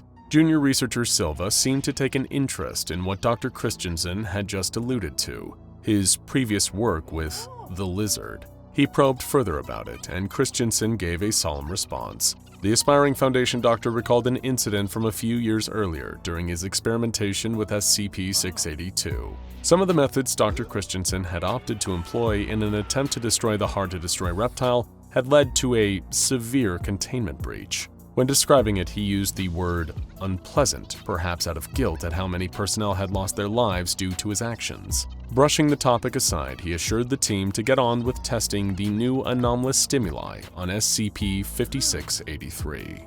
Stimulus Y220 initially showed some promise. During a tissue sample test, it successfully converted part of SCP-5683 into glass, which then violently exploded, leaving nothing behind. But attempts to use it to neutralize the creature itself quickly quashed those promising results. Within 9 seconds of being exposed to Stimulus Y220, SCP-5683's body rapidly turned to glass. Around 80% of its arachnid mass proceeded to explode, shattering in all directions, sending clear shards showering over the testing chamber.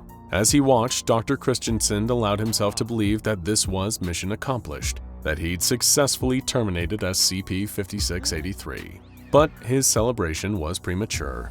The spider quickly began reconstituting itself, its body regenerating within the space of 30 seconds. After testing with both stimuli Y220 and Y835, Dr. Christensen's frustration seemed to be increasing with each failed attempt. He knew his promotion was within reach, and as far as he could remember, he'd done good work with damaging SCP-682. Why should eradicating this anomalous spider be any different? However, it was a test with stimulus Y436 that enraged the ambitious doctor. Expecting the anomalous stimulant to turn SCP-5683 into a fine mist, Christensen watched as the creature's body vanished, literally vaporizing, changing states of matter to little more than water in the air. Suddenly, every light in the facility powered off, plunging the testing chamber into darkness. When the lights came back on, SCP-5683 was standing on all 8 legs, right where it had been missed only 3 seconds earlier. The research team had gathered for another mediation, and Dr. Christensen's anger still hadn't subsided. He kicked a chair to emphasize his frustration, alarming junior researcher Silva, who urged him to calm down. After eventually cooling his temper, Christensen made an announcement that caused even greater concern to spread amongst the team. "I'm requisitioning Y910. Researcher Halls and Researcher Miles objected, trying to get Dr. Christensen to realize that the course of this action was excessive, overkill even. But Christensen disregarded them, standing by his latest method for terminating SCP-5683. The Global Occult Coalition had previously used Y910 to poison gods. He felt sure that it would work on one anomalous giant spider. His time was running short. Dr. Christensen was aware that any day now, the O5 Council would be appointing a replacement director of Site-04, and he wanted that promotion. And he didn't seem to care what corners he cut and what risks he took to get there, even if it meant endangering his research personnel. Dr. Christensen declared that in order to save time, he would be bypassing tissue samples to test for termination attempts. The longer it took to terminate the anomalous arachnid, the more his window of opportunity closed, and the further the director position slipped from his fingertips. Accepting full responsibility for the reckless decision and anything that might go wrong, Dr. Christensen wanted to use Stimulus Y910 directly on SCP-5683. He urged the research team to make the necessary preparations, unaware of what his decision would lead to, and the chaos it had already caused. The test was catastrophic, so much so that it caused a containment breach. With SCP-5683 loose and scuttling about the facility on its multiple legs, Dr. Christensen and junior researcher Silva were forced to rush to the secure bunker on site for safety. Christensen was in a state of panic until he noticed something, and not for the first time either. He'd been detecting a foul smell whenever he'd conducted the meetings to discuss termination options. But the other members of the research team had quickly explained it was nothing more than repeated accidents in the cafeteria. But here was the stench again, worse than ever. Yet junior researcher Silva brushed it off again, stating that SCP-5683 must have gotten into the facility's reactor. The junior researcher quickly became inconsolable, stating that the whole situation was his fault. Dr. Christensen interjected, demanding to know how it was and what Silva had done to cause this situation. He replied that it was his duty to oppose ill-advised actions, and when Christensen had declared his intention to use Y910, the junior researcher hadn't opposed him. Shifting the blame from himself onto his subordinate, Dr. Christensen chastised Silva over how many personnel had died because of the junior researcher's refusal to do his job, ignoring that it was Christensen's own ambitions that had led to the current chaos. Refusing to be made a scapegoat, Dr. Christensen vowed to pin the full culpability for SCP-5683's containment breach onto junior researcher Silva, saying he'd tell the O5 Council the so-called truth about what had happened. But Silva pointed out that there wasn't much of a likelihood that the bunker would survive the reactor overloading. He urged the ambitious Foundation doctor to admit some responsibility of his own for what had happened, but Christensen refused. Suddenly, there came a thunderous banging at the bunker door. A debilitating pang of fear struck Dr. Christensen, causing him to scream and retreat from the entrance, yelling "no" and "please," as if he was pleading with the universe itself to spare him from the spider. Junior researcher Silva walked over to the bunker door just as strong arachnid legs tore the heavy steel bulkhead off its hinges like it was made of little more than wet paper. There was SCP-5683, the enormous spider skittering into the bunker, screeching all the while. Silva had put himself between SCP-5683 and the ambitious Foundation doctor, whose hunger for a promotion had led to all this carnage. The junior researcher announced his noble intention to sacrifice himself, occupying the creature while urging Christensen to run. The doctor shoved Silva towards the spider and prepared to run, then all of a sudden, SCP-5683 vanished. Junior researcher Silva told Dr. Christensen he was disappointed, before researcher Miles, researcher Hall, and security chief Ade all entered the bunker through the torn open hole where the door had been. Christensen questioned where SCP-5683 had gone, to which Silva explained there was little reason to keep a dummy around once it had served its purpose as a substitute. "You mentioned you worked with the lizards, sir," the junior researcher recounted, "that there was a containment breach. If you don't terribly mind me asking, how did you escape that situation? It seemed quite lethal, didn't it?" Afraid and confused, Dr. Christensen asked where he was. Hall and Miles urged him not to ask questions he already knew the answer to. Silva explained who they all were, a jury, specifically Dr. Christensen's jury, and according to them, the ambitious doctor had disgraced himself again. Christensen had been there for a long time, a considerably long time, reliving the same events over and over again, with SCP-5683 acting as a substitute for SCP-682. It was the same situation, he'd made the same decisions, the same mistakes, and it had cost lives. Now Dr. Christensen was trapped in an endless loop, penance for the casualties that had occurred at his hands, all in the pursuit of his own selfish personal gain. He asked the jury how long he'd be stuck there, a question Silva responded to with, "Until you take responsibility, sir." Immediately, Dr. Christensen tried to admit that this all had been his fault, but he didn't mean it. Not really. He hadn't accepted blame. He just wanted a quick and easy way out of the loop, and the jury of his deceased personnel knew it. Christensen ran for the door in the hopes of escaping his fate. Futile as his chances were, a black iron chain appeared from around the corner and wrapped itself around the overambitious doctor's throat.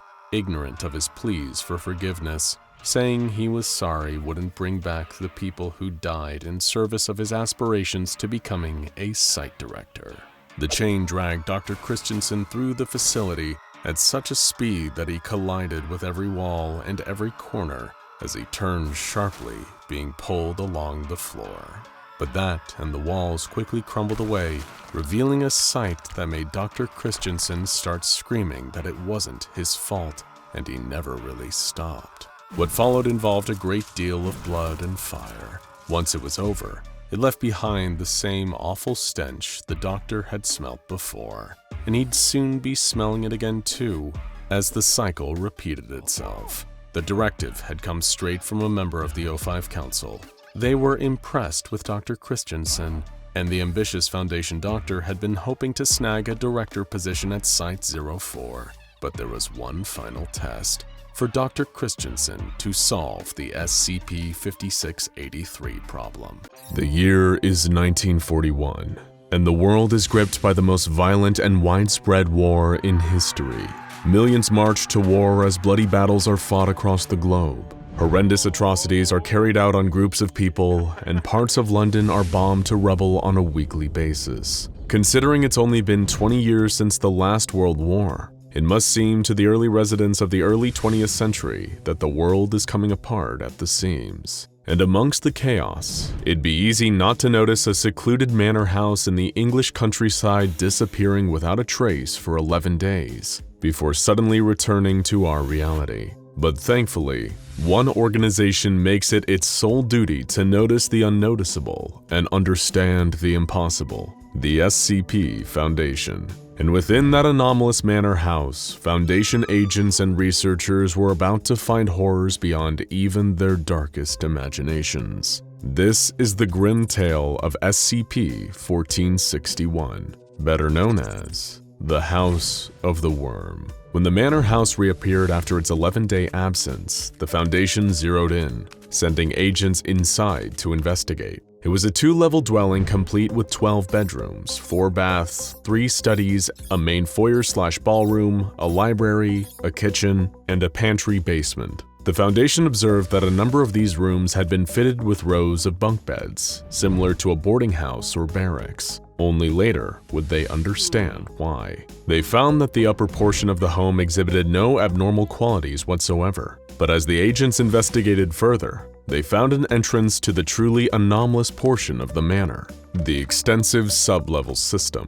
No previous records of the building kept by the local council indicated that there would be anything below the manor's basement, so either the mysterious previous occupants, who were nowhere to be found, had built this sub-level, or had just appeared here on its own. Regardless of which was the case, agents and researchers knew that whatever had happened down here had everything to do with the manor's mysterious disappearance. They descended into the depths of what seemed like a man-made cave system, constructed primarily from a mix of concrete, iron, and brass. It was a behemoth of 20th century technology, intricate snaking systems of pipes, gears, and pumping pistons. It was like someone had built an entire factory down here. But for what? The agents began to spread out through the labyrinthian bowels of the manor, hoping to find some answers. But all they seemed to discover was more questions. This place hadn't been built with any form of comprehensible logic. It was full of dead ends, stairways that ascended and descended to nowhere, doors that would open to reveal just walls behind them or not open at all. It was like a maze built by a maniac. It didn't help that it looked like the place was recently hit by an earthquake, with some passages caved in and mangled machinery strewn about. It seemed that no human workers had interfered with the impossibly complex and bizarre machinery in quite some time. A number of the materials used to construct said machinery, as well as the gray sandstone filling in the collapsed passageways, remain unidentified to this day. Already, the sublevel was proving to be a complex puzzle box with only an estimated 75% of its layout ultimately being mapped by Foundation researchers. However, they would soon realize that this place wasn't just confusing, it was deadly. The only method of self-maintenance detected by the exploring agents were pipes that would fire a thick black lubricant onto the surrounding machinery. One of the Foundation agents had the misfortune of getting covered in it while exploring a darkened passageway, and 80% of his body was melted as a result. It appeared that the viscous black goo was incredibly corrosive to all organic matter. A number of the machines also emitted dangerously high quantities of gamma and X-ray radiation, making it difficult to explore many of the caverns without heavy hazmat protection. And worst of all, were the extremely hostile creatures living in the caves who would regularly attack Foundation personnel. These abominations came to be known as SCP-1461-1, vicious steampunk Frankenstein monsters, once human, but with large parts of their bodies replaced by crude mechanical implants, including metal teeth and claws. 1461-1s have displayed a taste for human flesh, and they have dragged multiple Foundation agents down into their lair to be converted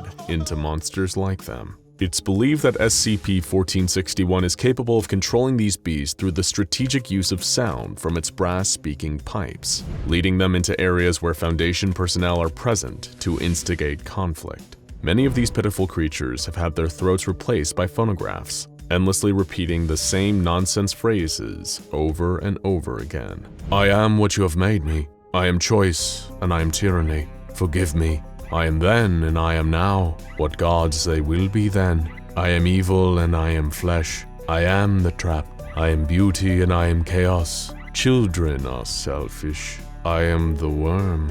I have broken God. Still, in spite of the mazes, monsters, and deadly chemicals, the agents persisted and managed to discover several important locations. The gel production chamber on sublevel 3 creates glass jars from the unidentified sandstone and fills them with a slime that looks to contain living eyes and teeth. The factory deliveries room is filled with a huge number of crates and boxes, which seem to shift and change in number between Foundation patrols. The speaking tube room on sublevel 11 contains a grand pulpit that acts as the connecting point for the complex array of speaking tubes running through the entire cave system. The body parts of a deceased female also appear to be wired into the machinery, like spare parts. And on sublevel 12, they found the so-called catalyst room. Here they discovered a huge, complicated, clockwork and steam-powered machine that appeared to be broken and missing some parts. Most horrifying of all, though, is the raised platform in the center of the catalyst room, on top of which is a metal hospital bed. A desiccated male corpse rests upon the bed, its chest punctured by large syringes connected by tubes to some kind of pumping machine. The parts connecting this pumping machine to the overall apparatus of the room were missing, though, leaving its purpose a mystery. The Foundation assumed that fluids used to be drawn out of this corpse to somehow power the machine. You may be starting to worry that there doesn't seem to be any answers here, that this house is one big mystery. But lucky for you, you're wrong. An old journal was also discovered in the catalyst room, and if what was written inside is to be believed, then we may finally have some truth about who created the House of the Worm, why it was created, and what horrible events triggered its mysterious disappearance and reappearance. His true name has been redacted by the Foundation, and special efforts have been made to maintain secrecy around the house, seeing as it's an anomaly of great interest to a cult known as the Church of the Broken God. So we'll just call the one who made this place the Inventor. Before any of this, the Inventor was one of the many Englishmen traumatized and almost killed in the horrific trench battles of World War I. After a near-death experience, the Inventor, like many geniuses and madmen, was plagued by surreal and nightmarish visions. He saw a huge creature that he referred to as the Worm, a gigantic metal monstrosity with dragon-like jaws full of gnashing gears that rampaged through Europe, destroying and devouring everything in its path. These apocalyptic visions also presented him with a solution, vague blueprints for a machine that might be the salvation of him and others willing to take his new gospel to heart. An escape from a world that the Inventor knew in his heart was about to end. He hired work-starved laborers from across the country to help him make his visions a reality, and began a massive secret construction project beneath his isolated country manor house. For the Inventor, it was all a labor of love. He wanted to protect his wife, son, and daughter from the terrible jaws of the Worm. But as the project stretched on, his wife began to suspect that he'd lost his mind. Many of his workers, however, felt just the opposite. They became infatuated by the Inventor's sermons on the nature of the Worm and the coming apocalypse they hoped to escape. Soon enough, they had become a bona fide cult, constructing the elaborate sublevels underneath the house in preparation for the fast-approaching day of reckoning. Then came World War II. The Inventor saw Hitler, hungry for war, as one of the avatars of the Worm. Finally, knowing that the time was right, he activated the machine and successfully trapped the Worm in the bowels of his mechanized home. However, as the Blitz raged and London's bombing began, the Inventor felt as though he hadn't stopped anything. He realized once and for all that he was never meant to stop the apocalypse, only escape it. And by throwing the final switch and setting the machine he and his followers had built into overdrive, he did just that. This was the moment that the House of the Worm disappeared, transporting the Inventor, his family, and his devoted staff to a different world. An empty gray world, devoid of war but also lacking all the comforts of regular life, including food. Things went downhill from there, as their supplies quickly began to run out, and the cult descended into cannibalism in order to survive. Things weren't going much better in the Inventor's personal life. His wife, fearing what would happen to the family, took her own life and the life of his daughter. Though by this point, the Inventor's mind was so fractured that it's possible he may have killed them himself. Either way, it was only the Inventor and his son left, and more trouble was brewing. Eudora, one of the staff trapped in the building with the Inventor and his cult, started a mutiny. She claimed the Worm spoke to her from below, and that their only path to salvation was pleasing the Worm. How would they please it? A sacrifice, of course. They would give it the son of the man who had trapped it. The mutineers took the Inventor's only remaining child and descended into the lowest sublevels. The Inventor followed, hoping to track them down, save his son, and salvage something from this nightmare. As he ventured deeper, battling the members of Eudora's new cult, he found that they were changing themselves, becoming the half-human cyborg creatures that the Foundation would later discover. The Inventor would find Eudora herself in the speaking tube room. Her body, still living, was wired into the machinery, and she had sacrificed his son to the Worm. In a rage, the Inventor murdered Eudora, or whatever was left of her, then heard a familiar voice speaking out of a nearby speaking tube. It said, "I am what you have made me. I am then, and I am now. I am choice, and I am tyranny. I am evil, and I am flesh. I am beauty, and I am chaos. I am the Worm." The voice was his own. In that terrible moment, the Inventor realized that the Worm wasn't a giant all-devouring monster. It was him. In trying to protect his loved one from a perceived apocalypse, he'd brought them all to their horrible demise. He'd trapped them with the monster he'd hoped for them all to escape from, because no matter what you build, you can't escape from who you are. Grief-stricken and broken, the inventor descended into the catalyst room. There was his son, stuck with the syringes, drained of all life to fuel the mighty machine his father had created. In his last moments, the inventor decided to do the only noble thing. He threw himself into the machine, destroying both it and himself in the process. The house was transported back to our own reality, but the worm, in a sense, was no more. But who knows if the worm is really dead? Its thoughts and poisonous intent still lingers in the caverns and rattles through the speaking pipes. Whatever really happened, the Foundation is still picking up the pieces today, and who knows what lurks in the parts still hidden from our knowledge. The year was 1861. Arthur Duplessis, one of the world's most renowned explorers and adventurers, hacked through the thick vines of the Amazon rainforest with a well-worn machete. He grunted and strained, his clothes heavy and skin slick with sweat. He took a deep swig from his canteen and paused briefly to breathe. This was the second week of his solo expedition into the lung of the world, and the process had been grueling. He'd fought off piranhas, electric eels, and invasive kangaroo fish while wading and kayaking down the Amazon River. He'd contended with tribesmen and poachers, and narrowly dodged his fair share of poisonous beasties that could take down prey 3 times their size. No sane man would brave this horror for its own sake, but Arthur has as good a reason as any.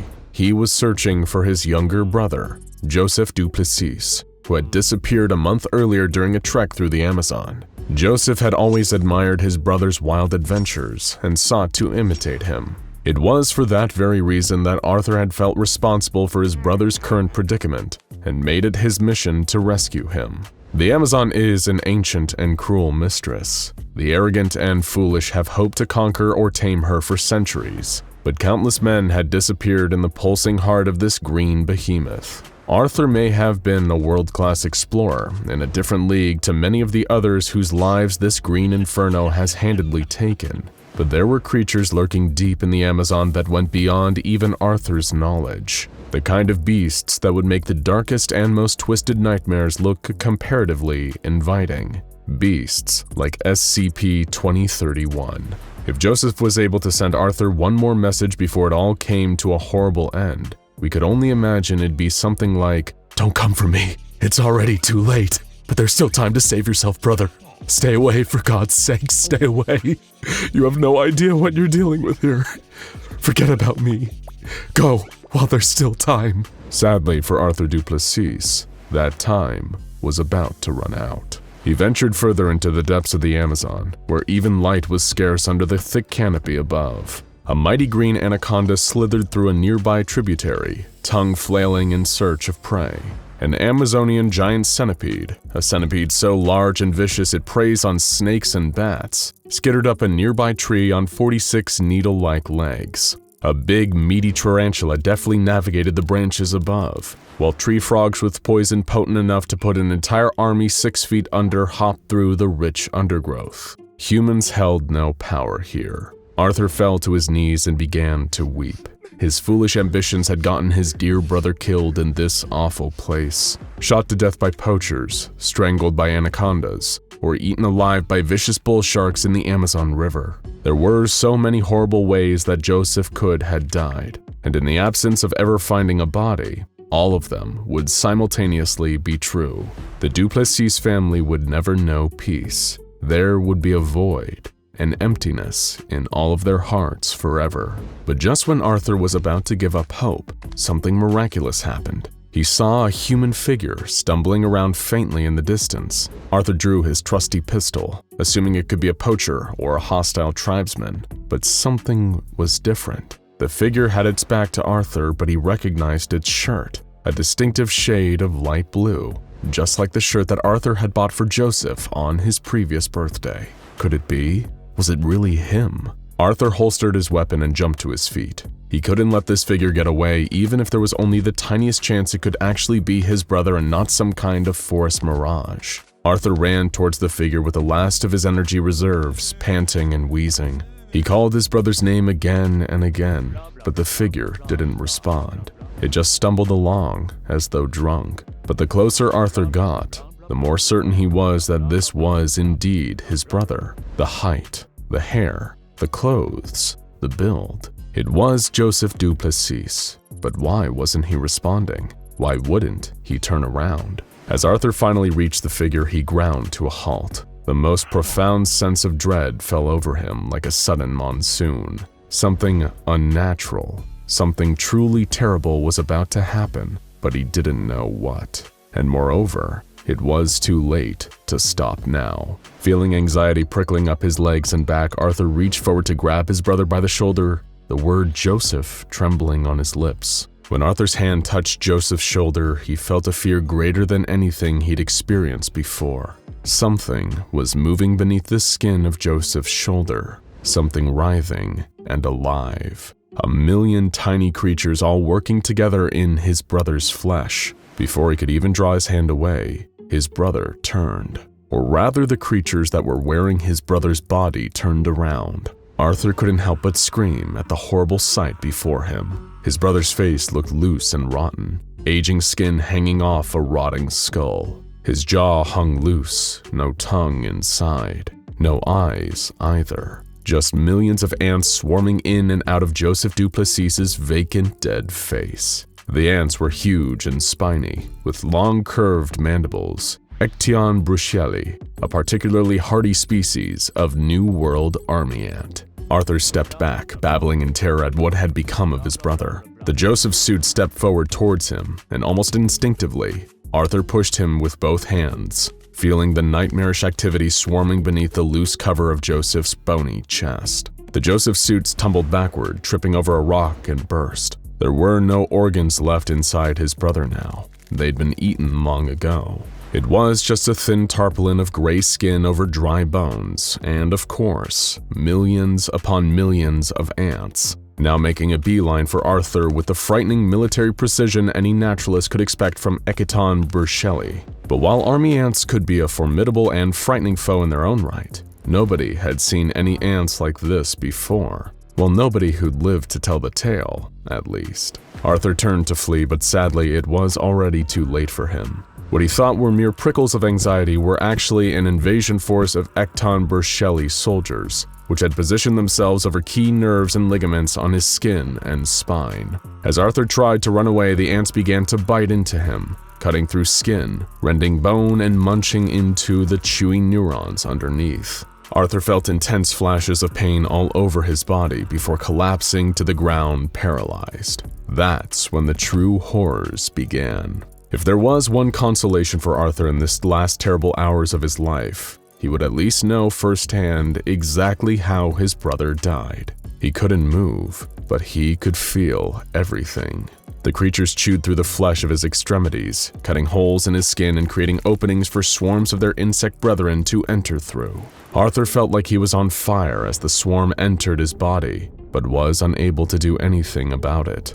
Death by these creatures is a slow and torturous experience. Unlike their non-anomalous counterparts, the swarms don't immediately start devouring all available soft tissue. SCP-2031 wants to keep their prey alive while they renovate their new home. Arthur finally died 2 days later, from dehydration. It was at this point that the creatures finally began eating his organs and eventually distributing their colony throughout his body. The ants even produce an enzyme that slows the decaying process for their deceased hosts. That's why Joseph Duplessis didn't look a whole lot worse by the time Arthur found him, even though he'd already suffered a month of post-mortem infestation. Not long after Arthur's death, the Arthur suit got up and walked away. The world would never know how or why Arthur Duplessis and his brother disappeared in the dark heart of the Amazon jungle, but perhaps for the sake of all those who loved them, ignorance is actually kinder than the truth. It would be almost a century before the Foundation finally discovered these creatures on a nearby farm, designated them SCP-2031, and began containment and testing. They soon became aware of what Arthur, Joseph, and many others had learned the hard way. While they may be relatively ineffectual individually, together these insects were a real force to be reckoned with. Very few non-anomalous animals had any chance of escaping them once they'd set their sights on a target and began assuming their attack positions. In one observed instance, SCP-2031 soldiers were able to take down a 1,000-kilogram Angus bull in 5 minutes, most of which was just spent getting their soldiers into their proper positions over the spine and leg ligaments. The Foundation just got extremely lucky that these vicious insect predators happened to be isolated to some pretty specific areas in South America, thanks to the climate requirements of their habitats. In fact, pretty much all of the specimens the Foundation found were all in one place. The creatures had developed a particularly frightening form of ant farm known as SCP-2031-A, an isolated containment zone on a stretch of farmland where the ants could find hosts in the form of live people and animals, keeping them relatively isolated. 27 separate SCP-2031 colonies were first found on this farm, inhabiting and operating 27 different corpses. These include 15 cows, 5 different horses, 3 domestic pigs, 1 dog, and most fascinating of all, 3 human specimens, an adult male, an adult female, and a child of unspecified gender. What's even more fascinating than the efficacy of these ants in attacking all different kinds of prey is their deftness at mimicking the behavior of their hosts. This isn't a reconstructive maggot situation. See our video on that nightmare for further information. The ants attempt to make their hosts actually act like the creatures they once were. The Foundation were astonished to see that the 3 human suits seemed to actually go through the motions of running the farm, watering the livestock, dispensing feed, moving other SCP-2031 colonies from one pasture to another. The human child suit would even spend extensive time playing with the dog suit, engaging in games such as fetch or mock wrestling.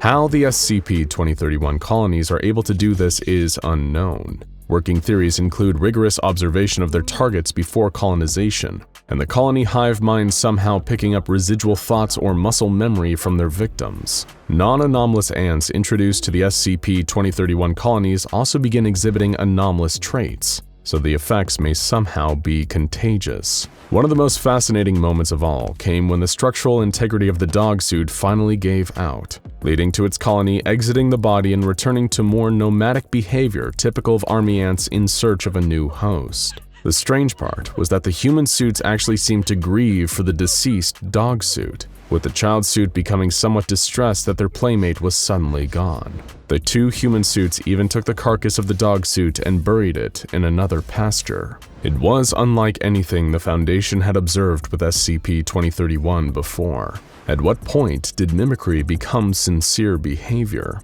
Because now SCP-2031 was seriously blurring the lines. It is in the best interest of the Foundation to keep this little ant farm going, both to keep SCP-2031 distracted from venturing further and causing trouble, and to further study the fascinating behaviors and dynamics exhibited by SCP-2031 colonies in captivity. One of the researchers has already put in a request for a new golden retriever. Now and again, you might stumble across an entry in the SCP Foundation archive that is far more than meets the eye. As you are probably already aware, sometimes the Foundation's numerical SCP designations can be referencing an entity, a creature, an object, a location, or even a combination of linked anomalies all sharing a version of the same number. Such is partially the case with SCP-4812. In this instance, the designation number 4812 doesn't refer to one singular item or entity. Instead, it is more of a collective designation, an umbrella term for 3 distinct, separate, but connected anomalies. We've got a lot of ground to cover here, so without further ado, let's take a look at SCP-4812, better known collectively as Wrath. We'll begin in a cavern deep beneath Alais in the south of France, where we find the first of the entities to share the designation SCP-4812. This creature, large and without its own distinct form, is referred to as SCP-4812-S. It possesses a number of long appendages that protrude from its amorphous body, each one covered in a sticky adhesive, a sort of glue-like substance. In addition, each appendage, as well as the rest of SCP-4812-S's body, is covered in fine hair. that is also hydrophobic, meaning that it does not absorb water, and in fact actively repels it. These tendrils extend deep into the walls of the cavern surrounding the creature. SCP-4812-S also has an inherent latent ability to affect anyone that visually perceives it. In other words, look upon this creature at your own peril. And we don't mean that looking at it will drive you mad. The fact is that nobody has been able to look directly at this creature without suffering a horrific, grisly death. Upon taking even the quickest glimpse of SCP-4812-S, the person observing will suffer the same effect they would if their eyes, brain, and entire nervous system had been dipped in caustic acid. Yes, this creature instantly melts down on a molecular level anyone who is brave enough or foolish enough to directly look at it. That means a pain unlike any you could imagine. Bleeding through the skin and all orifices, paralysis, asphyxiation, and then death in that order. Humans cannot directly interact with the creature unless it is submerged in total darkness, where they cannot perceive it visually. The anomalous hazard of this entity even extends to photos or video recordings of SCP-4812-S. However, the effect is not as immediate or violent when someone just looks at an image or video of it. Still, you might want to check that your brain isn't melting after this video is over, just to be safe. Beyond killing anyone that sees it, SCP-4812-S does very little, staying quite still in its cave behind the maximum security doors the Foundation has put in place at the entrance. So that's our first of the SCP-4812s. Who's next? How about SCP-4812-E, an approximately 15-meter-tall humanoid made of platinum? This entity appears vaguely skeletal, with traces of tungsten and other metal compounds in its composition.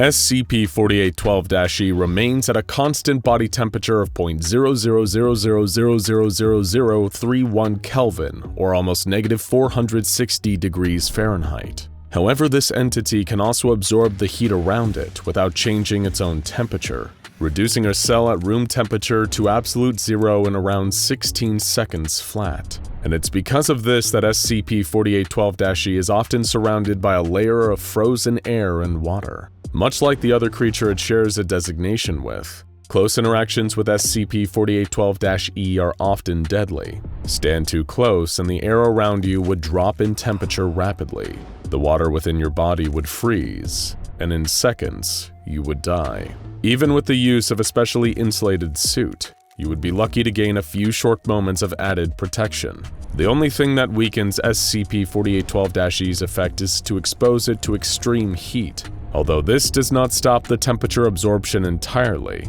just slows it. But it's through the constant application of high temperatures that the Foundation has been able to keep SCP-4812-E contained in a thermally controlled vault kept intensely hot at all times. Finally, we have the last of the three, designated as SCP-4812-K, and we recommend anyone with a bug phobia to look away now. This creature is an enormous winged insect, almost like a cross between a stag beetle and a scorpion in some of the physical traits it shares with them. While its size might be significantly bigger, measuring 180 meters long, the insect possesses 2 large pinchers, 4 legs, 4 wings that extend from its back, and a long segmented tail with a pointed barb at the tip. Yes, this creepy crawly would need a lot more than just a can of Raid to get rid of it.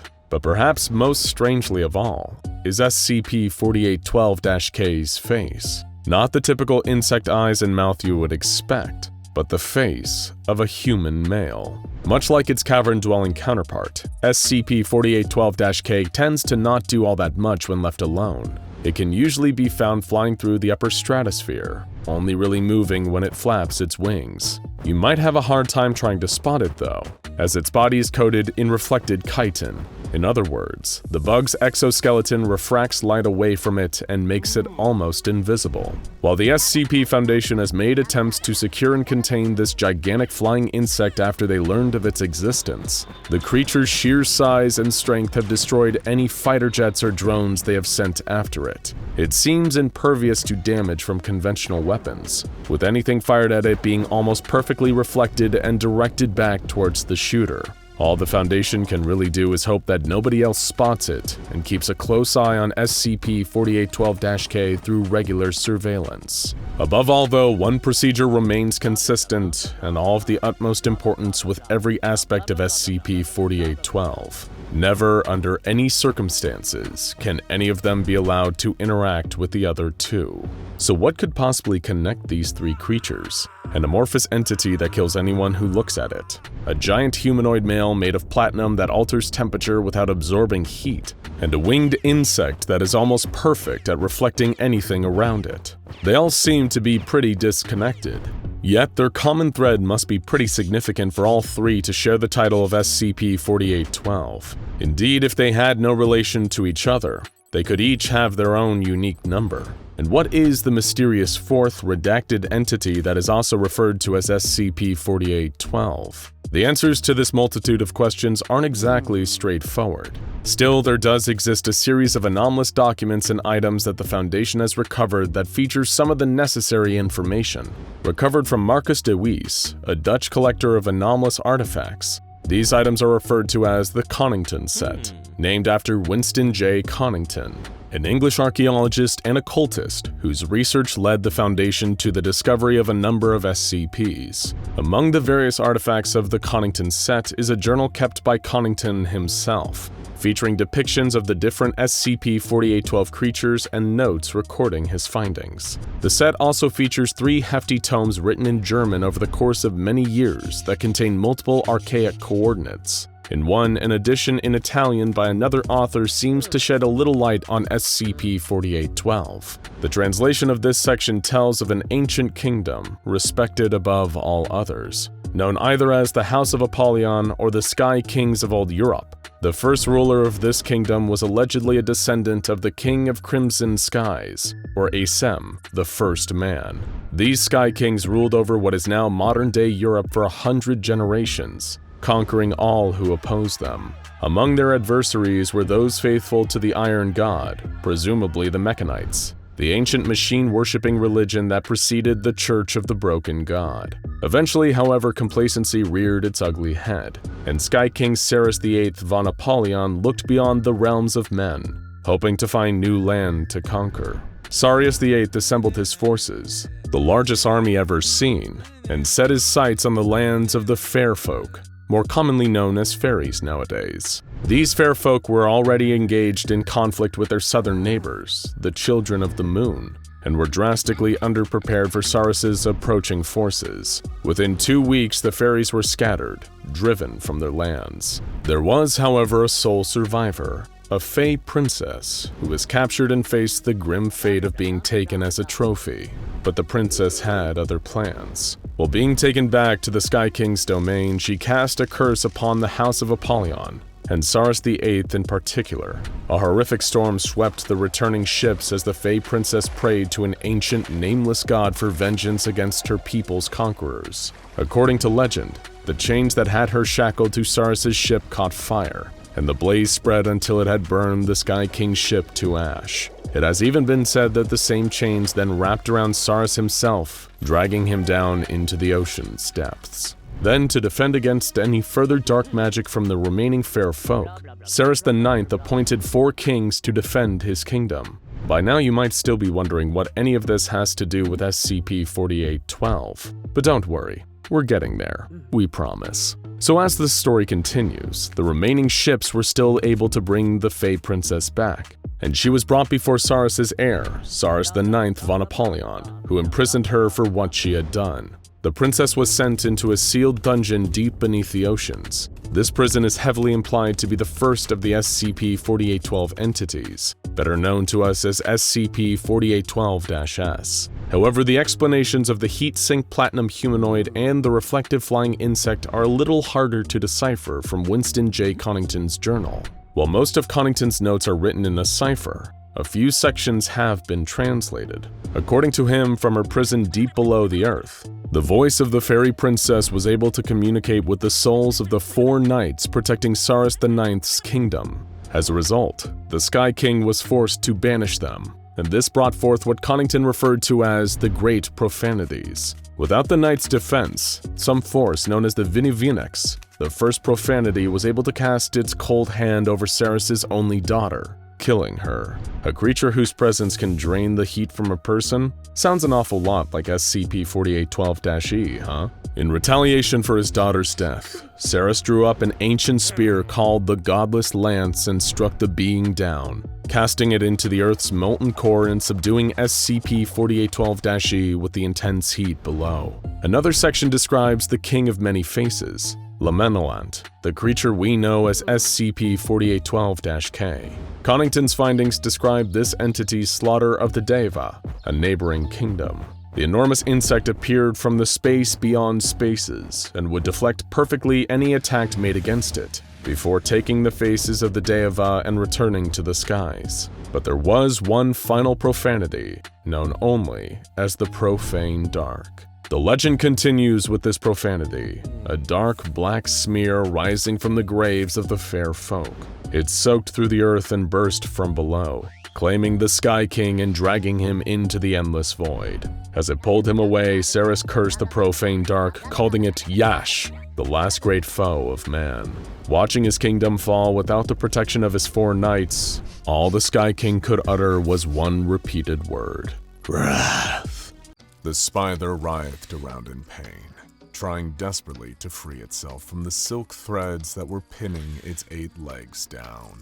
Agony coursed through its limbs as the venom slowly made its way towards its abdomen. All around it, a number of spiders chattered their pinchers angrily and jabbed and poked at its dying body. The spider wasn't sure how much more pain it could endure before its body would give out. It had done wrong. It knew it had. The spider had fallen short of the manifesto, of the party guidelines, and of the ideals of the fearless leader. It had communicated with the outside world without permission, so it would be tortured, and it would die. The spider just hoped that its death would come sooner rather than later, as the venom burned at each of its limbs. Then, all of a sudden, the crowd of spiders around it parted, and the whole web itself began to shake with heavy footsteps. A colossal spider with gray markings across its back towered over the others as it stalked along the web towards the dying spider. The spider closed its eyes as its fearless leader spread its mandibles wide and lunged forward.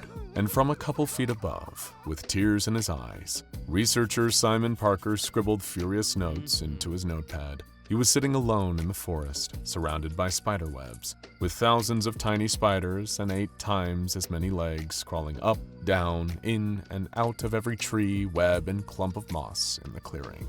It had taken him months to build up this level of trust with the arachnids. For the longest time, none of them had trusted him. In fact, many of them had wanted him dead. There had been numerous assassination attempts as he had conducted his research, but fortunately for him, most of the spiders in the colony were not particularly venomous to humans. That was, until recently. Professor Parker had a mole on the inside. Well, not a mole, but a spider. You get the idea. He had built up a relationship with the spider, as it seemed disenfranchised by the ideals of those around it. The spider had informed him just earlier that day that the arachnids in the colony had made a deadly breakthrough in their KGB equivalent unit, a toxin so powerful it could kill the man in one bite.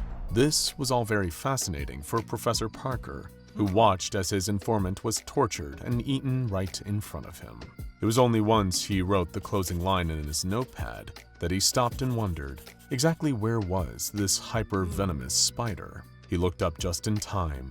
A spider with terribly long legs and shiny purple markings on his back swung towards him, fangs spitting with venom. He ducked, but the spider caught in his hair and got tangled. Professor Parker leaped to his feet and sprinted out of the clearing, putting his knees through a number of newly made spider webs as he went. He ran his hands through his hair, flicking and shaking in the hopes that the spider had fallen loose. He wasn't proud to be screaming like a girl all the way out of the clearing. A couple of his colleagues poked their heads out of the nearby research lab as he approached. Embarrassment got the better of him as he slowed to a walk and gave them a courteous wave. He couldn't feel the spider anywhere on his head anymore. He must have gotten away with it. That was a close one. Professor Parker went to wipe the sweat away from his brow, but as he raised his hand, he saw a tiny black spider clinging onto it. He He had time to let out one pathetic squeak of surprise before the arachnid plunged its fangs into his skin and killed him on the spot. SCP-1006 refers to a spider colony located in an undisclosed national park in the United States of America. The spiders within this colony vary in species and size, but are united by one shared goal: to promote and uphold the values of Marxism. This colony was discovered by a group of hikers traveling through the national park on summer break, stopping by a stream to fill up their canteens. One of the hikers noticed a rather complex and extensive network of webs hanging between some trees. The closer the hiker looked, however, the more that they realized that this was not a normal spider colony. There were species of spiders here that one would never normally see roaming free in the US. What was more, there seemed to be something like writing hanging on the webs. But surely that couldn't be. The hiker leaned in close and tried their best to read what was being said. The history of all hitherto existing society is the history of class struggle. Fortunately, the hiker and all of their friends thought that the writing in the web was some kind of prank being played by the national park. Maybe even a very early Halloween display. Within a week, the SCP Foundation had arrived and cordoned off the area, immediately surrounding the webbing under the guise of conservation work. Investigations began right away into the exact nature and origins of this communist group of spiders, and the results were fascinating. Not only were their writings resembling Karl Marx's Communist Manifesto, but there were also a number of webs that had been spun to resemble the faces of various park rangers who would have been patrolling the area. Closer inspection revealed the existence of a number of rudimentary tools, such as twigs with pebbles tied to the tips using silk webbing, fallen branches surrounding the central web, many of which seemed to show the markings of tiny axe cuts where they had been split from the tree. Several weeks of close observation confirmed that the spiders were indeed creating tiny axes to cut down branches under the guise of protecting the central web. This was the first evidence of the spiders' hostility towards the human race. Not only did the spiders write about the virtues of communism, but they also seemed intent on putting it into practice. SCP-1006 is one of only 5 remaining Marxist-Leninist states in the world, along with China, Cuba, Laos, and Vietnam. Although, admittedly, the spiders' version of communism is very primitive. Individual spiders have different roles within the community, each with the intention of serving the group as a whole. Some have the responsibility of maintaining and fixing any holes within the web, whilst others are given the responsibility of expanding into new territory. Some spiders catch flies, other spiders wrap them and prepare them for consumption. And most interestingly, another group separates the flies' bodies into individual meal portions and allocates an equal amount of food to every spider within the community. Beyond that, the spiders admittedly do very little. They are spiders, after all. One bright researcher by the name of Simon Parker had the idea one day to hand the spiders a piece of paper and a small pen, like the kind you find in a bank at the tip of a little chain. Immediately, the spiders gathered around the pen and did their best to coordinate lifting it and dragging it around the paper.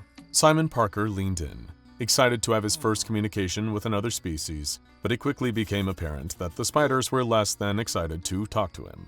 Bourgeoisie pig. Charming. Day after day, Simon Parker would sit with the spiders and do his best to understand what exactly it was they wanted. He wasn't sure whether they were incredibly idealistic or simply had a completely false idea of how powerful he was. "What would you like to do today?" he would ask them. "Dismantle Western imperialism with immediate effect before redistributing wealth equally to the masses." Right, I can't do much to help with that. It was difficult to have a conversation with them. They were hyper-fixated on their goal and had little time to talk about niceties or more pertinent topics like where they had come from. The answer to that question remains a mystery, although there could be some evidence still to find from the body at the center of the web. It was Professor Parker who discovered the body. His regular visits to the web, bringing sheets of paper with him, had drawn the attention of a spider who lived right in the heart of it all, one known as the Fearless Leader. A group of spiders led Professor Parker through the trees towards his palace in the middle. Professor Parker had to duck and crawl under a number of dense webs. It didn't take a genius to work out that he was getting closer and closer to the origins of this colony. Web Zero, as it were. Out of a gap in a tree, an enormous wolf spider crawled out to meet him. It was hairy and gray, with strong legs and a slumping abdomen. Meekly, Professor Parker offered out the sheet of paper and pen to the fearless leader. "You're not welcome here. We are the proletariat, united in our goals. You corrupt with your foreign ways and corporate greed." Professor Parker tried his best to explain that he was actually boycotting Nestle and had done a number of papers on the virtues of communism while at university. However, he did have to admit that he had invested fairly heavily in the stock exchange. The fearless leader bore its fangs at those words and stomped angrily, making its webs sway and buckle underneath. "We spiders do what we must to protect our commune. You are not welcome." It was at that point that Professor Parker saw the body for the first time. It was at his feet, shrunken and dry, past the point of smelling particularly putrid. Around the body were a number of small coins, bottle caps, and other shiny objects. It must have been the wolf spider's haul of wealth and riches. So much for equality for all. "Did you kill this man?" Professor Parker asked, suddenly feeling his blood running a little cold. Was that a set of 8 legs tickling the back of his neck? "Our actions are our own. Leave." But as Professor Parker walked away, he was fairly certain he had his answer already. The back of the man's head looked to have been caved in by some kind of blunt force impact, not something these spiders would be able to do on their own. Was that where their colony had first started? As soon as Professor Parker reported his findings to the Foundation, they launched a careful search of the surrounding area for any clues as to the man's identity, and within the hour, they were in luck. A wallet. There wasn't much inside. A couple of quarters, an old receipt so faded it couldn't provide much information, but by some miracle, there was still a driver's license. A match came back right away on the Foundation's database. He was a known political radical, expelled from a number of universities and fringe political groups for being a bit too much. Police reports pegged him as having gone missing in the small town in Texas in 1976. That date seemed to match up pretty well with the state of decomposition on the body. Investigations are still ongoing into the exact nature of this man's disappearance and what connections he had, if any, to the world of arachnology. It was far too coincidental that a group of spiders capable of communication and spouting extreme political rhetoric had just happened to create a colony on top of his corpse. But try as Professor Parker might, he couldn't get any information out of the spiders about the body. In a godless society, it was evident that their political views barred them from giving the corpse spiritual status. But when they talked about the body, it was evidently as close to a religious site as they were capable of conceding. Only one spider seemed to open up to Professor Parker. The spider had followed him out of the colony one evening after a long and fruitless day arguing about the benefits of privatizing certain industries. It swung down in front of him from a tree and waved him down right on the edge of the spider's territory. Professor Parker soon discovered that this spider was a worker spider, responsible for expanding the web little by little each day until it encompassed the whole world. Initially, the spider was just curious as to how long that would take, as in the previous 40 or so years, they had expanded by about 200 meters. The fearless leader apparently believed that the circumference of the world couldn't be much more than 500 meters, so they would soon be in possession of more than half of the available land. Laughing, Professor Parker gently explained that it would take a good while longer before humanity felt particularly worried. Much to his surprise, the spider seemed relieved. Evidently torn as to what to say, the spider looked from him to the colony and back, before writing down its next sentence on the paper. "Screw Marxism. I just want to try a cheeseburger." That was the start of a peculiar kind of friendship between the pair. Every day, the spider would catch him on his way out and feed him whatever bits of information it had been privy to on the inside. That was no small task. The spiders had instituted a secret police, similar in hierarchy to the KGB, which kept tight control over the spread of information within the web. Professor Parker learned that the oldest spiders in the web had vague memories of being hatchlings in a bright white room, of being shaken around and transported somewhere, of sharp needles being injected into eggs, of booming literature being read out on repeat, so loud it would shake the webs beneath their feet. Then chaos and fear. Then freedom.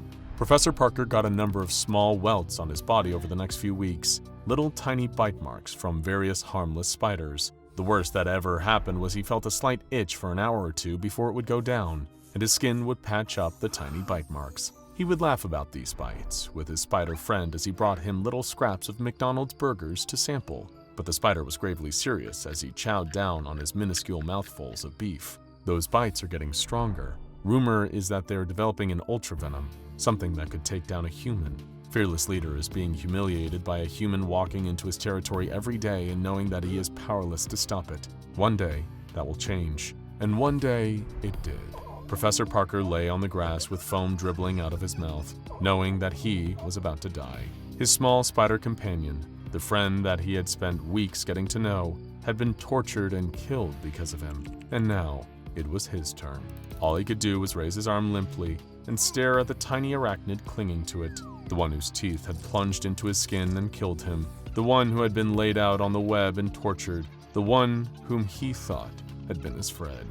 The spider hopped down and pulled a pen from Professor Parker's jacket pocket and wrote one last message on the back of his hand. Long live Marxism. Long live the spider proletariat. Death to our enemies. There's been a strange phenomenon sweeping central Germany. While the true extent of its influence is still unknown, it seems to have been going on for quite some time now, usually in irregular intervals. If you were to head down to any of the towns within the affected region for a visit, the chances of you noticing anything out of the ordinary would still be rather low. But then again, if you're in the wrong place at the wrong time, it's entirely possible you could witness an occurrence of SCP-3023, every arachnophobe's worst nightmare. One terrifying incident happened at a baseball game held during the height of the summer. With the scorching sun hanging high above a stadium packed with eager fans, the home team was neck and neck with their longtime rivals from the next town over. As the players took to the field after a changeover, everything hung in the balance. The home team's coach had made a bold change, sending out a new baseman, a young man named Janek Denke.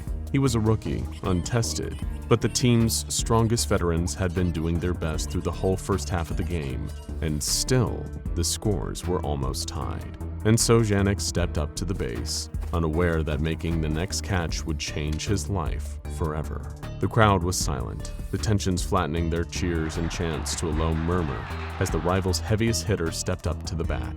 He was a behemoth. Arms twice the size of the baseball bat he carried over his broad shoulder, striding up with confidence as he readied to swing, watching and waiting.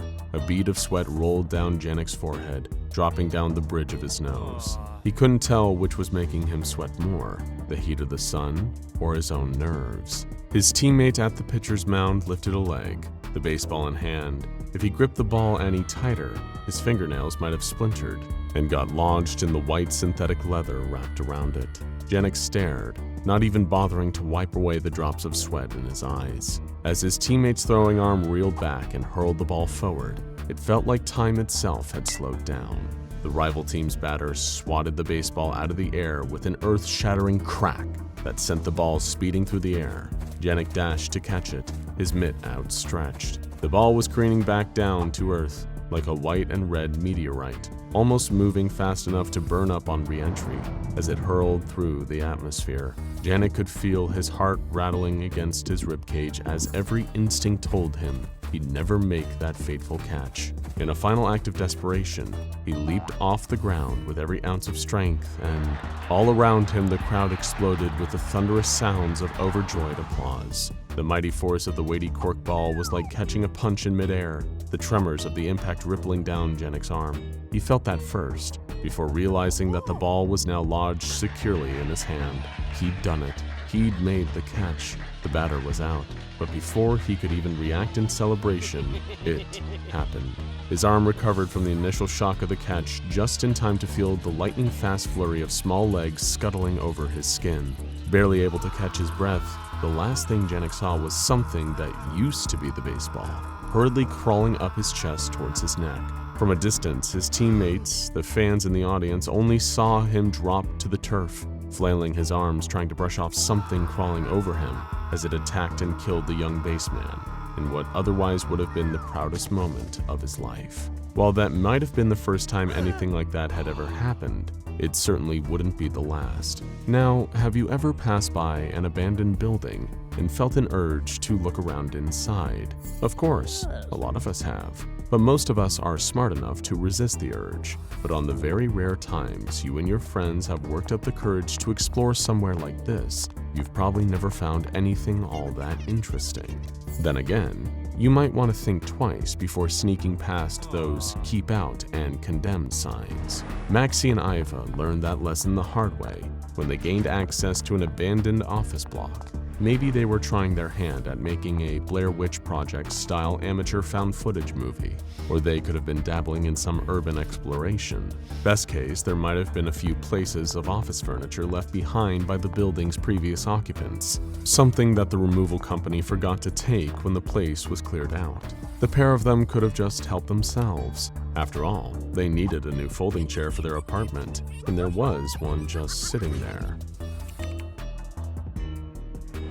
Trembling through her stifled tears, Iva's phone was shuddering in her hand. The office had been dark, but she was certain the shadowy shape that had taken Maxie didn't belong to a human being. Clamping her hand over her mouth to silence her terrified breaths, she peered out from under the desk, pointing her phone's camera wherever she looked as it recorded. Iva could hear the loud tapping of several metal legs, moving hurriedly around the empty office. The noise would pause at irregular intervals. Every time it stopped, she thought, prayed that the creature was gone. But just as Iva went to look, she would hear the same sound, quick, scampering steps, the kind of movements that feel unnatural to look at, that are only possible for things with 8 legs. Perhaps that made it worse. The creature didn't shriek or scream or breathe like you'd expect of some awful monster in a horror movie.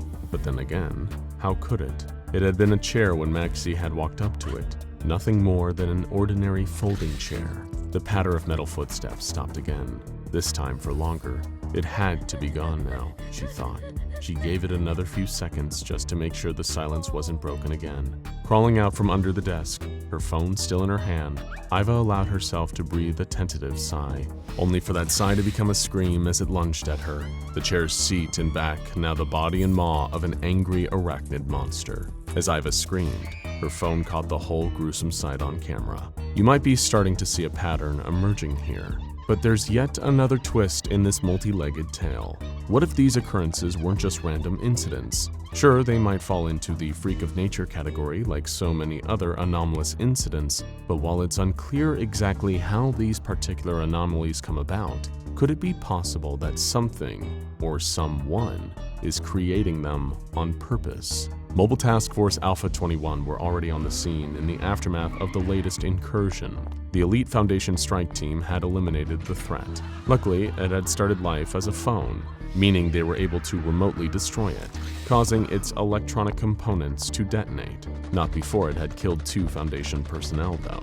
Naturally, now came the cleanup operation, gathering up evidence, leaving no trace of what had happened. The SCP Foundation still had little clue as to what exactly caused instances of this nature, a phenomenon they had now designated as SCP-3023. All they had to go on was a handful of cases, and footage recovered from a cell phone that had belonged to an urban explorer who'd met an untimely end at the jaws of a folding chair. But speaking of footage, something unusual had been caught by a security camera a few days before the latest SCP-3023 incident. The security footage showed a man breaking into an office where the latest 3023 instance, the telephone, had been found. As he picked up the phone in question, this individual's jaw appeared to unnaturally split open horizontally, allowing 4 dark, tongue-like appendages to emerge. These appendages rubbed the phone for over half a minute before retracting. The man then returned the phone to its original place and promptly left the office.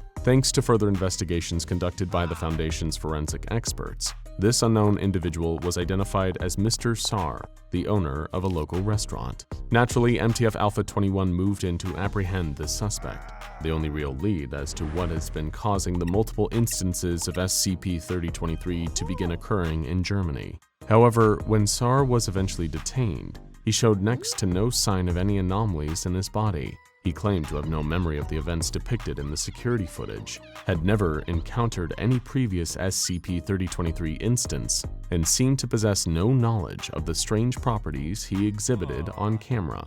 Nonetheless, the SCP Foundation was forced to detain Mr. Sar, although he never displayed any anomalous behavior ever again.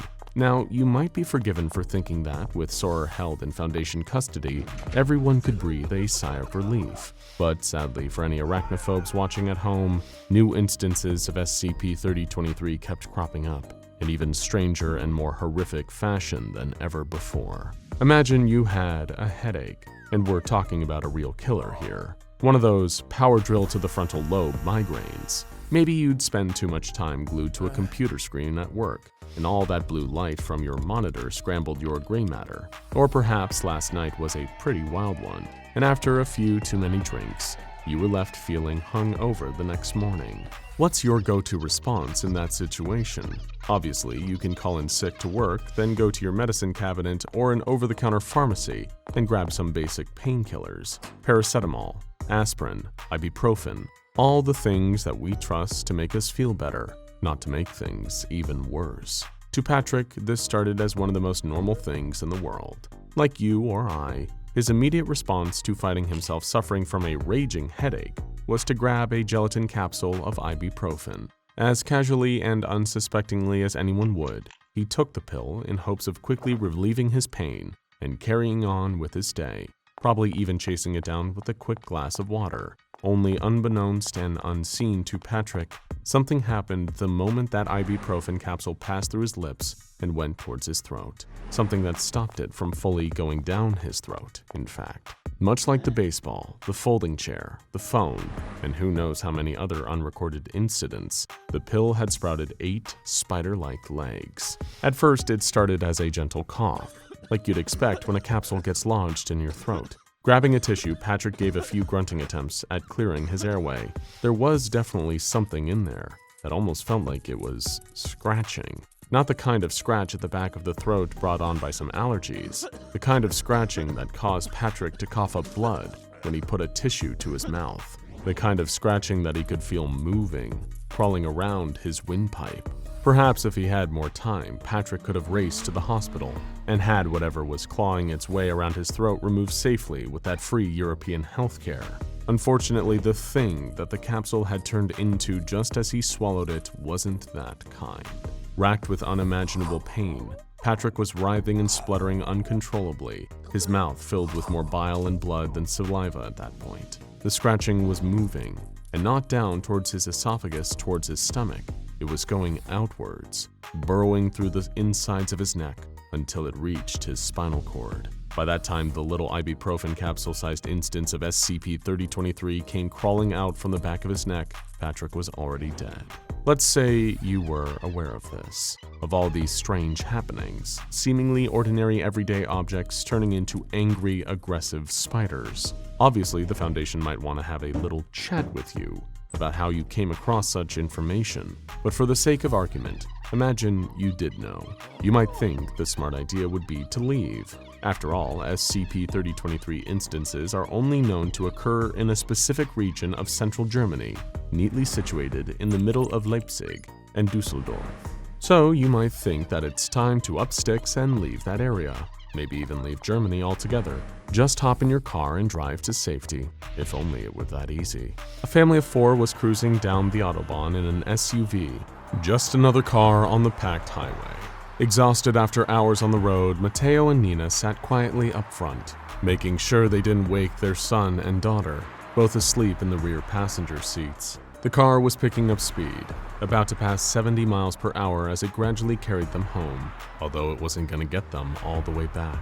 The screech of twisting metal woke both sleeping kids up screaming, their parents equally shocked at the sudden noise. The car lurched and buckled, like something had collided with it. But this was no ordinary traffic accident. Without any rhyme or reason, the front of their SUV warped itself into the distinctive shape of a cephalothorax, while the rear turned into what looked like an abdomen. As the car shifted and reshaped around them, the grinding of metal as auto parts became huge metal legs. Matteo, Nina, and their children were still trapped inside, never to make it out. But the creepy crawly carnage wasn't just contained inside the car. The newly born arachnid abomination hurtled its way down the Autobahn, managing to maintain its speed. Other drivers swerved and slammed on their brakes to avoid hitting the creature they couldn't even believe was scuttling hurriedly along the highway. Unfortunately, this led them to careening into other cars, smashing headfirst into a pileup that claimed the lives of 41 people. Not that the SCP Foundation would ever admit it. With one of their facilities only 250 meters away, they were quick to dispatch an airstrike to deal with the spidery SUV once it became clear that Mobile Task Force Alpha 21 couldn't contain it. Across the board, anything capable of sprouting 4 pairs of spindly legs and crawling towards you with the intent to kill tends to rack up quite the body count.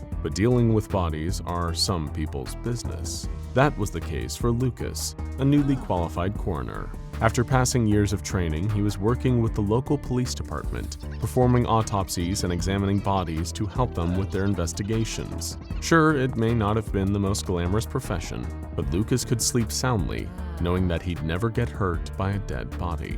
A John Doe, a body that hadn't yet been identified, had just been brought in after police had found him on the side of the road. Lucas thoroughly washed his hands, put on his gloves and scrubs, along with the rest of the autopsy team.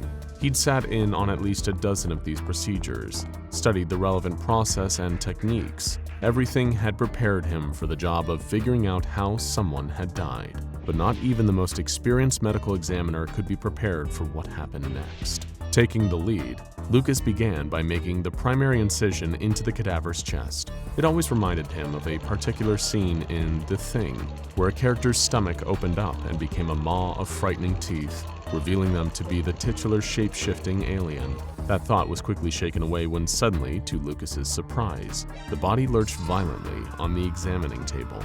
Not everyone expects dead bodies to be able to move, and while it might be rare, it's also not impossible. Any number of things can cause someone's remains to move after death. Muscles atrophying or spasming, the body filling up with gas as it breaks down.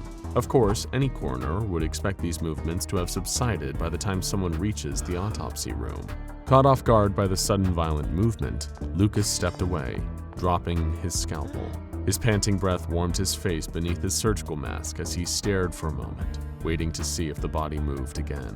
Certain it would be still now, Lucas wrote the spooky incident off just as a muscle spasm and leaned over to retrieve his scalpel. But while he was crouching, he noticed something strange. It almost looked as if there were a pair of protrusions poking out from under the dead man's skin.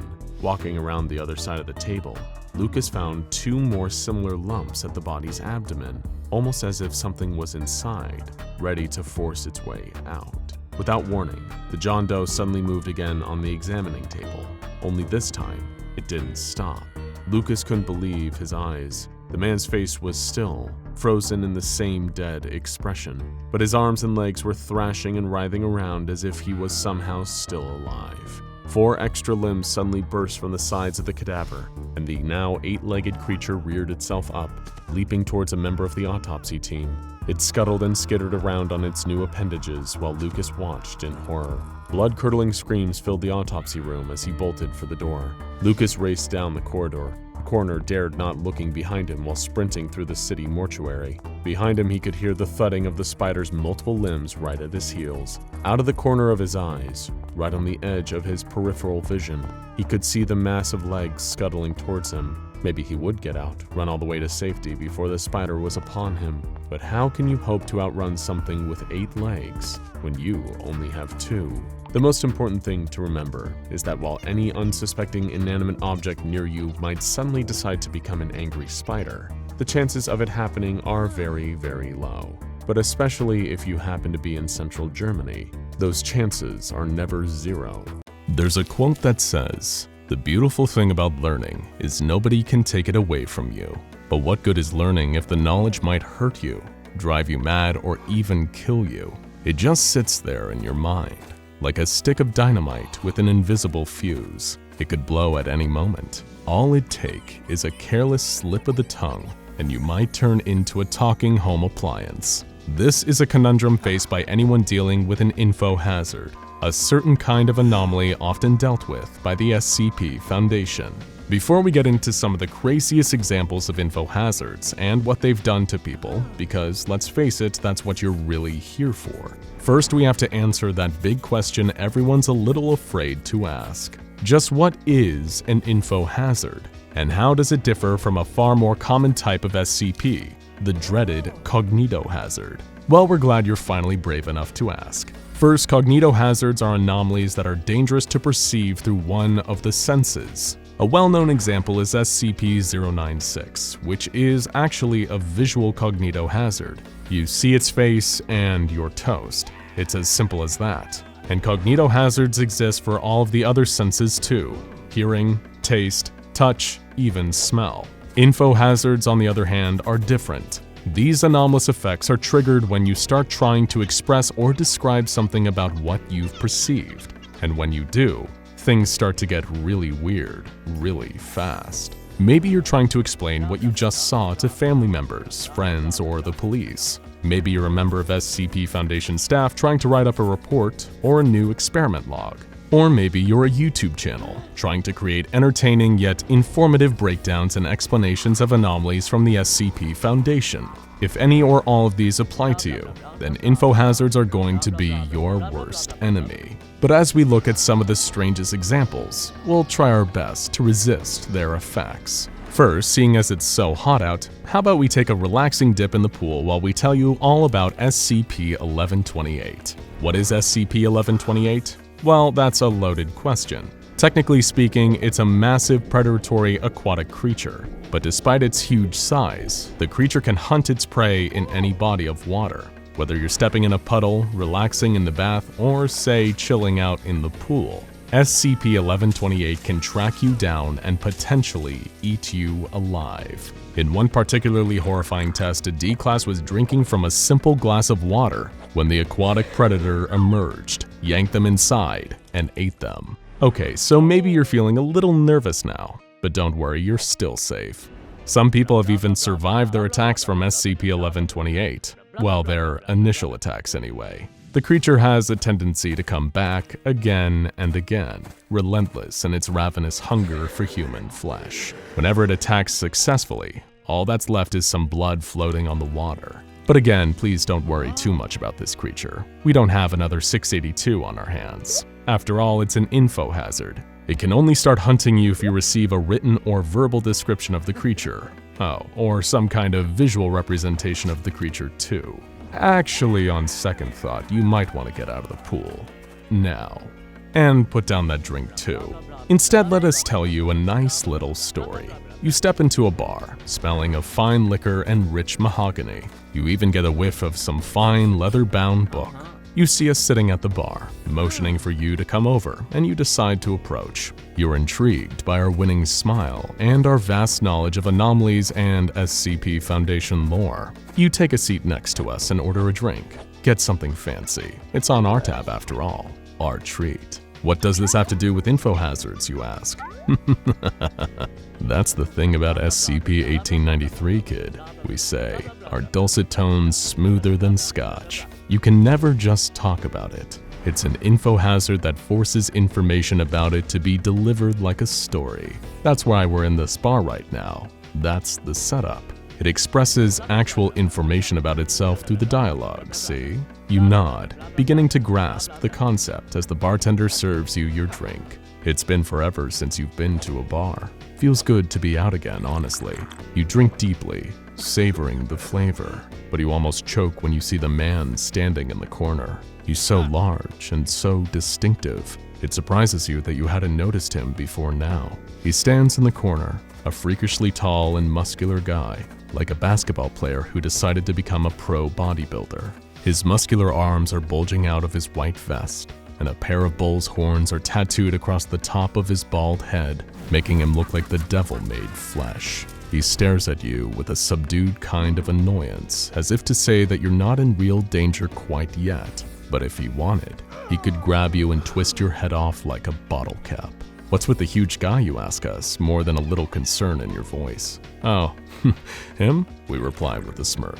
He comes with the anomaly. He appears in every SCP-1893 experience to an extent, though his level of involvement varies. If SCP-1893 doesn't perceive you as an annoyance or a threat, then you're good to go. But if 1893 starts to feel like you're gonna cause it some problems, then the guy with the horn tattoos is gonna intervene. Speaking of which, you look up and you see that the giant man is now standing next to you, brow furrowed in visible rage. He picks up your drink and crushes the glass in his hand without flinching, dripping booze and blood onto the counter. He snarls, "I think you've had enough, buddy. Now it's time for you to leave, or we're gonna have to get physical. Capiche?" You don't need to be told twice. You grab your hat, get up, and leave the bar, abandoning us on our lonely stool. But our next Infohazard still awaits. You like poetry?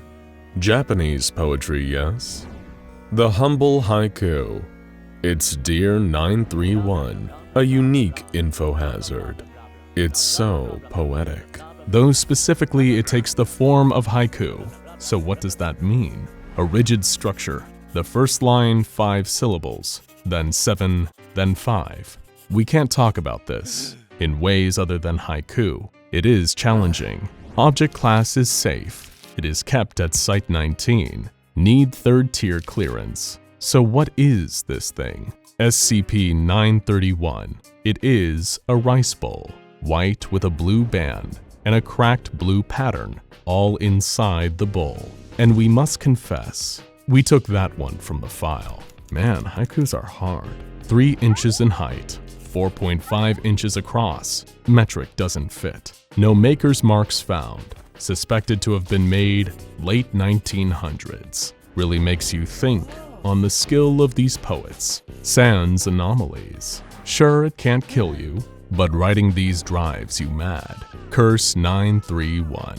Trapped in this rhythm scheme makes the old man's torture world look like a resort. Okay, let's move on. Other SCPs to see. We're sick of haiku. Okay, back to normal. Time to shake off the structures of SCP-931 and talk about another iconic Infohazard, SCP-3007. This incurable Infohazard is a lot less whimsical than a rice bowl that forces you to write and speak in haiku. In fact, it's literally killed 7 people, and some in surprisingly gruesome ways. The main component of the Infohazard is known as SCP-3007-1. This is an extremely vivid anomalous hallucination that affects those under the 3007 umbrella, known as SCP-3007-2. To be afflicted with SCP-3007 is a truly horrifying and debilitating condition. The hallucinations occur at an average of 4 times a day, with each episode lasting for as long as an hour. And during these episodes, the victims are at risk of grievous bodily harm, or even death. So the question now is, what exactly is the SCP-3007-1 hallucination? To the people experiencing it, they appear to be transported to a strange alien world consisting of a huge number of white towers or pillars stretching into the sky. SCP-3007-2 specimens are trapped on a series of bridges, incredibly far off the ground, that connect these various structures. This anomalous area is known as SCP-3007-3. It is important to remember that people transported to this world still remain, physically, in our own. However, any damage sustained with SCP-3007-3 will carry over into our own reality. To give one particularly gruesome example, some people fall from the precarious bridges and tumble to their deaths in SCP-3007-3. Back in our reality, they suddenly explode from the damage of an invisible high-speed impact, killing them instantly. There's much more to SCP-3007, enough that it probably warrants its own explanation, and the SCP Foundation takes it extremely seriously, believing that if the Infohazard is allowed to breach containment and become contagious, it could result in an XK-class end-of-the-world scenario. As a result, anyone found to be infected by SCP-3007 is contained and summarily terminated to reduce the risk of its spreading. To make things even worse, there are also concerns about SCP-3007-3 seeping into our reality, as those standing within a 2-meter range of SCP-3007-2 during a 3007-1 episode can actually hear the sounds from the terrifying hallucinatory reality. Okay, that was a little scary. How about instead of falling to your death without falling at all, we talk about a nice movie. Gonershrav by Martin Scorsese, one of the best gangster movies of all time. Wait, you've never heard of Gonershrav? It's got everything. Action, suspense, romance, a mountain of black thorns on which lives a dark tyrant of terrible and unknowable power. You sure you've never seen Gonershrav? Well, here's the thing.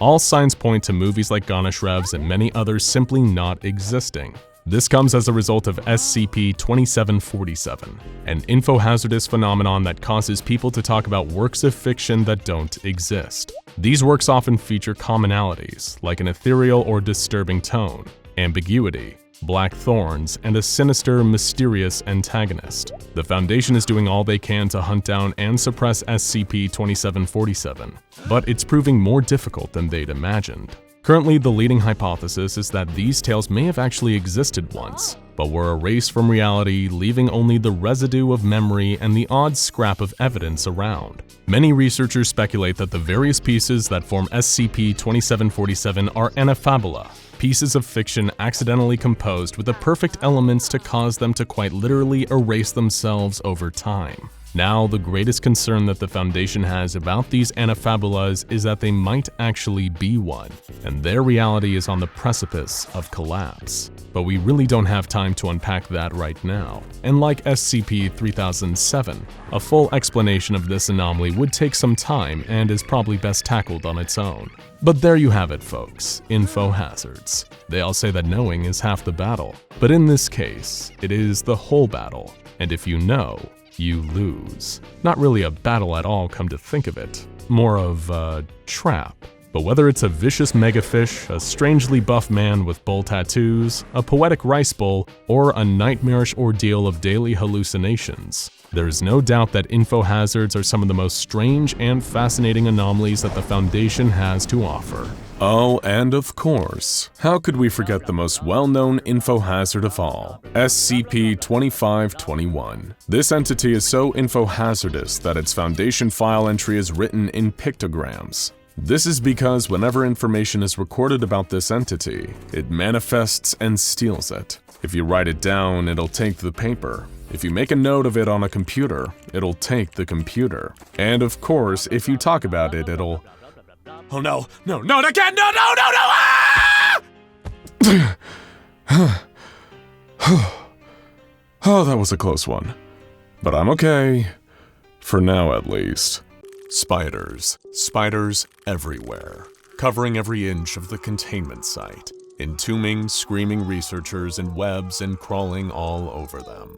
How did this happen? Let's rewind. We regret to inform you the break room is closed today. There is currently a spider loose in the facility. Researcher Yuri craned his neck to look past the line of personnel that had gathered in the hallway, reading the sign hastily scrawled on a piece of paper from the photocopier. Behind him, he overheard a fellow researcher, Holland, complaining about the wait to get to the break room. Not in the least part pleased about the idea of spending his precious half-hour lunch break standing around in a corridor, while someone presumably stood on a table with a can of Onslaught insecticide. When Yuri instinctively corrected him that spiders were arachnids, not insects, Holland shot him a venomous glare, indicating that he already knew that. As he turned away from the awkward encounter, he noticed researcher Andrews next to him, who wasn't grumbling away to his coworkers or impatiently checking his watch like everyone else. He was staring at the ceiling. Yuri started looking up in the same direction, following Andrew's gaze until he noticed what had him so transfixed. Above the heads of the gaggle of personnel waiting to access the break room was a mass of cobwebs. Ordinarily, there would be no cause for concern. After all, even the Foundation's facilities needed regular cleaning and upkeep. But what was odd about this web was, at first glance, it looked like there was a piece of equipment trapped in it. Some kind of machine component. It was only when Yuri squinted and leaned forward to see closer that he noticed the component wasn't in the web. It was made of the web. The very same thin, wispy thread that had been wound in such a way that it was forming part of something. As for exactly what, it was hard to say. But it immediately had Yuri thinking a particularly unnerving thought. A spider was loose in the facility. The sign did not specify what kind of spider, and the odd web above seemed to indicate that it might well have been of the anomalous variety. Leaving the complaining personnel to stand around wasting their breaks, Yuri ducked down an adjacent hallway and started scrolling through the contacts on his phone.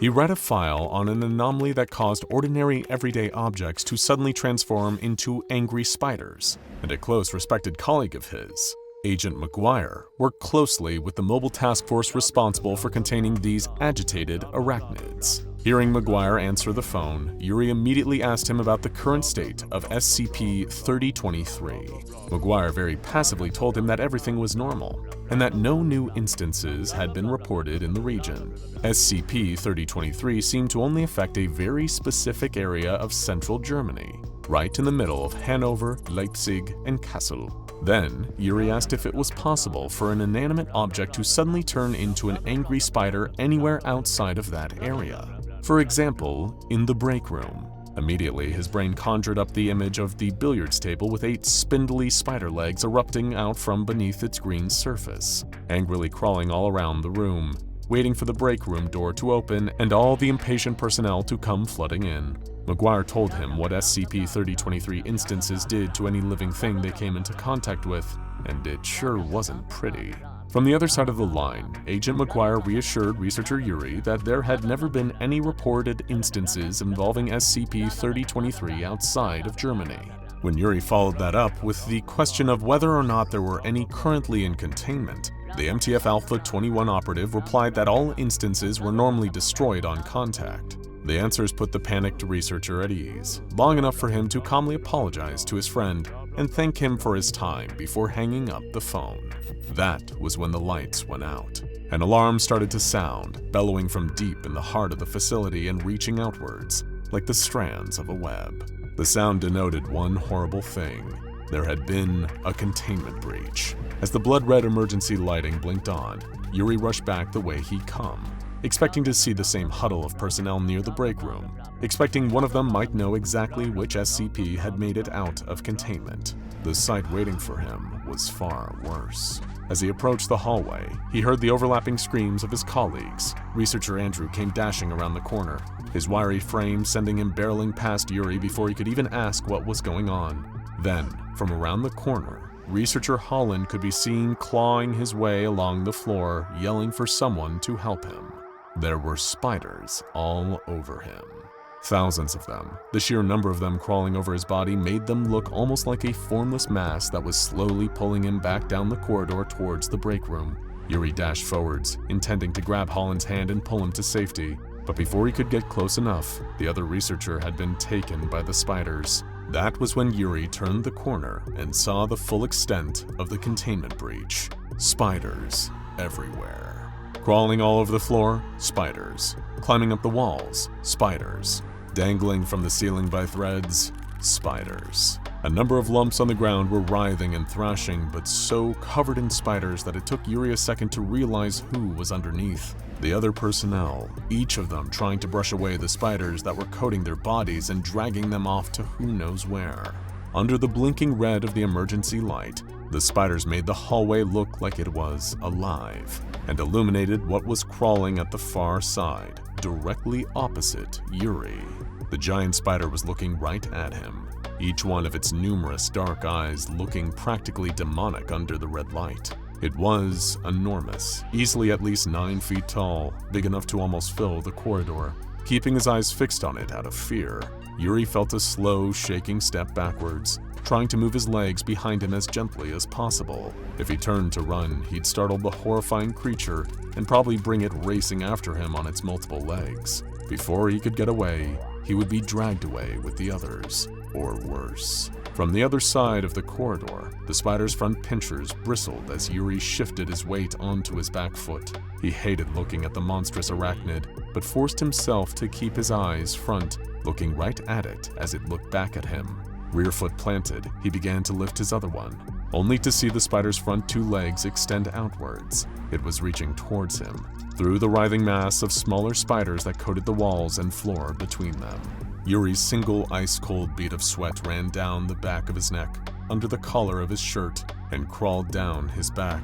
It was impossible not to imagine it was one of the spiders. The 2 giant legs became 4 as the spider seemed to extend from its space it occupied at the other side of the corridor.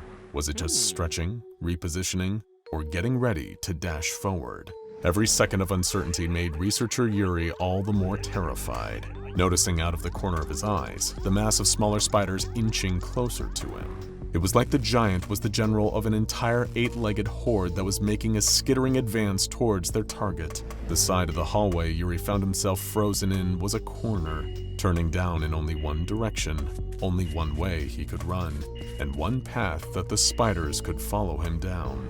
It was either move now or wait for the spiders to move first and faster. He turned heel and ran, the soles of his shoes squeaking against the floor. Behind him came the rapid thudding of 8 heavy legs hurriedly scuttling through the corridor after him. The sound began lower, on the floor, then sideways, scaling up the wall until it was above, drumming along the ceiling as Yuri forced himself not to look over his shoulder. He already knew what he would see, and the thought of it horrified him. The huge spider chasing after him from above. Pincers reared as it readied itself to lunge the moment it was close enough to catch him. Hours later, 2 agents, Jetter and Moore, were part of the cleanup crew tasked with sweeping each floor of the facility. Orange tongues of flame spat from their incinerators, clearing masses of spiders until there was no trace. Even without the hundreds of thousands of spiders crawling all over it, the facility was in dire need of repair, with chunks missing from the walls and damage all over the place. So much metal and plastic was missing. It was almost like it had just been ripped from every conceivable place, but with no debris strewn everywhere. Part of the building had just vanished. Maybe these spiders just ate all the metal and plastic they found, Moore joked. Flamethrowers at the ready, they managed to push the spiders back to their nest, expecting to find a room covered in cobwebs, possibly even with some lifeless humanoid shapes entangled in a big web. What they weren't expecting to come across was a room full of 3D printers. But then again, that was to be expected when it came to SCP-4663, otherwise known as SCP-4663. 3D printed spiders, printing printed printers, printing spider printers, printing spiders, printing printed spider printers, printing spider printers, printing spiders, printing printed printer spiders, printing spidered spider printers, printing spider printed printer printers. Long tongue-tying names aside, SCP-4663 had long been examined by the researchers of the SCP Foundation. The designation itself was given to an anomalous species of spiders that had been discovered to be indigenous to areas of Europe and certain regions within North and South America. Far from being potentially venomous or capable of transforming seemingly inanimate everyday objects into more spiders, this particular species instead displayed a natural aptitude for, well, 3-dimensional filament printing. These SCP-4663 spiders are capable of consuming anything in their path, as long as it is inorganic matter, meaning unlike non-anomalous species of spider, they don't actually feed on insects or even mammals. Instead, instances of SCP-4663 usually subsist on a diet of primarily metal and plastic. However, they don't appear to consume these for any kind of nutritional value. Through some anomalous process in their physiology, these spiders are able to convert the raw materials they consume into their threads, and rather than creating nests or webs with which to catch their prey, they utilize this byproduct to make 3D printers. Yes, you heard us right. SCP-4663 spiders use their web to make the housing and internal components of functioning 3D printers. Oh, and these printers are also alive. Referred to as SCP-4663-1, the printers created by these anomalous arachnids are separate living entities. In every physical detail, they resemble 3D printers, however do not match any of those that are commercially available for purchase. In terms of their functionality though, SCP-4663-1 instances do perform the same purpose as standard non-anomalous printers, and can be operated identically to traditional printers, although without the need for an STL file. However, a number of SCP-4663-1's components are known to betray them as living organisms. For example, the display screen present on each instance, which is known to be the anomalous printer's eyes. The power cord of each one functions as a tail and can be plugged into an electrical outlet. Doing so increases the efficiency of the printer by 3,000%. The extruder of an SCP-4663-1 functions as intestines for processing and then removing material, as well as providing the printers with a crude method of transport. The component that is responsible for spooling the filament is replaced by an organ much like a stomach, and can store significantly more material than SCP-4663-1 outwardly appears to be able to contain. Additionally, the printer's electrical input and output ports function as mouths. Oh yes, these printers need to be fed in order to work. Normally, it takes a colony of around 25 to 50,000 SCP-4663 instances to create one of these SCP-4663-1 printers. Once the spiders have constructed one of the printers, their next course of action will be to feed the newly constructed SCP-4663-1 instance. This will involve the spiders seeking out any nearby organic material and then depositing it in the mouths of an SCP-4663-1 instance. This can include plant life as well as other living organisms, which are digested and used to create the filament in order for an SCP-4663-1 instance to print. And what exactly do these anomalous printers print? More spiders, of course. This is how SCP-4663 is able to reproduce. As long as a continuous supply of biological matter is fed into an SCP-4663-1, the printer will continue creating new spiders at a rate of 1 every 2.5 minutes. These newly printed spiders will set about eating inorganic matter and creating a new 3D printer, which in turn will print out more spiders, leading the cycle to repeat itself. When presented with an otherwise ordinary 3D printer, the SCP-4663 spiders are also able to convert these standard non-anomalous devices into additional instances of SCP-4663-1. For a time, the SCP Foundation wasn't concerned about the behavior of these 3D printed spiders printing spider printers, keeping them housed in Type 2 containment terrariums. The researchers working on site had even seemingly found a practical application for SCP-4663: waste disposal. The spider colonies were being thrown trash from Foundation facilities, which the spiders would mostly consume, thus reducing the amount of garbage produced on site. However, despite being an unintentional mishap, this led to an incident on the 27th of June, 2018. Given the sheer amount of waste they'd been fed and thus used to make the thread to build 3D printers, one of the SCP-4663 colonies in Foundation containment had reached a population count of over 1 million spiders. Upon reaching this number, the anomalous spiders became frenzied and began pushing their numerous 3D printers toward each other. Once these SCP-4663-1s were close enough to each other, the spider colony began consuming their containment unit itself for raw materials. The printers were then able to create a much larger instance of SCP-4663, dubbed SCP-4663-2. This giant arachnid was over 9 feet in height and, upon its creation, promptly began to attempt an escape from Foundation containment. SCP-4663-2 seemingly acted as some form of leader for other instances of the anomalous spiders, or possibly even some kind of queen, given its ability to create 1,000 SCP-4663s in a single second. These newly created versions of the spiders were around 6 times larger than the average SCP-4663 instances, many of which were composed of varying combinations of inorganic and organic matter. This was owing to the fact that while traversing the Foundation facility housing it, SCP-4663-2 was also able to use any surrounding material it came into contact with in order to create these other spiders, as well as fashioning itself additional legs and more new SCP-4663-1 3D printers as well. Eventually, the larger SCP-4663-2 spider was captured. It had seemed to be heading towards a separate SCP-4663 colony in an apparent attempt to merge with them and add those spiders to its army. Following this breach, none of the SCP-4663 colonies that the Foundation keeps in containment are allowed to have a population bigger than 500,000. Now go check out SCP-5683, Will You Walk Into My Parlor, Set a Spider to a Fly, and SCP-3023, and then it decided to become an angry spider for more.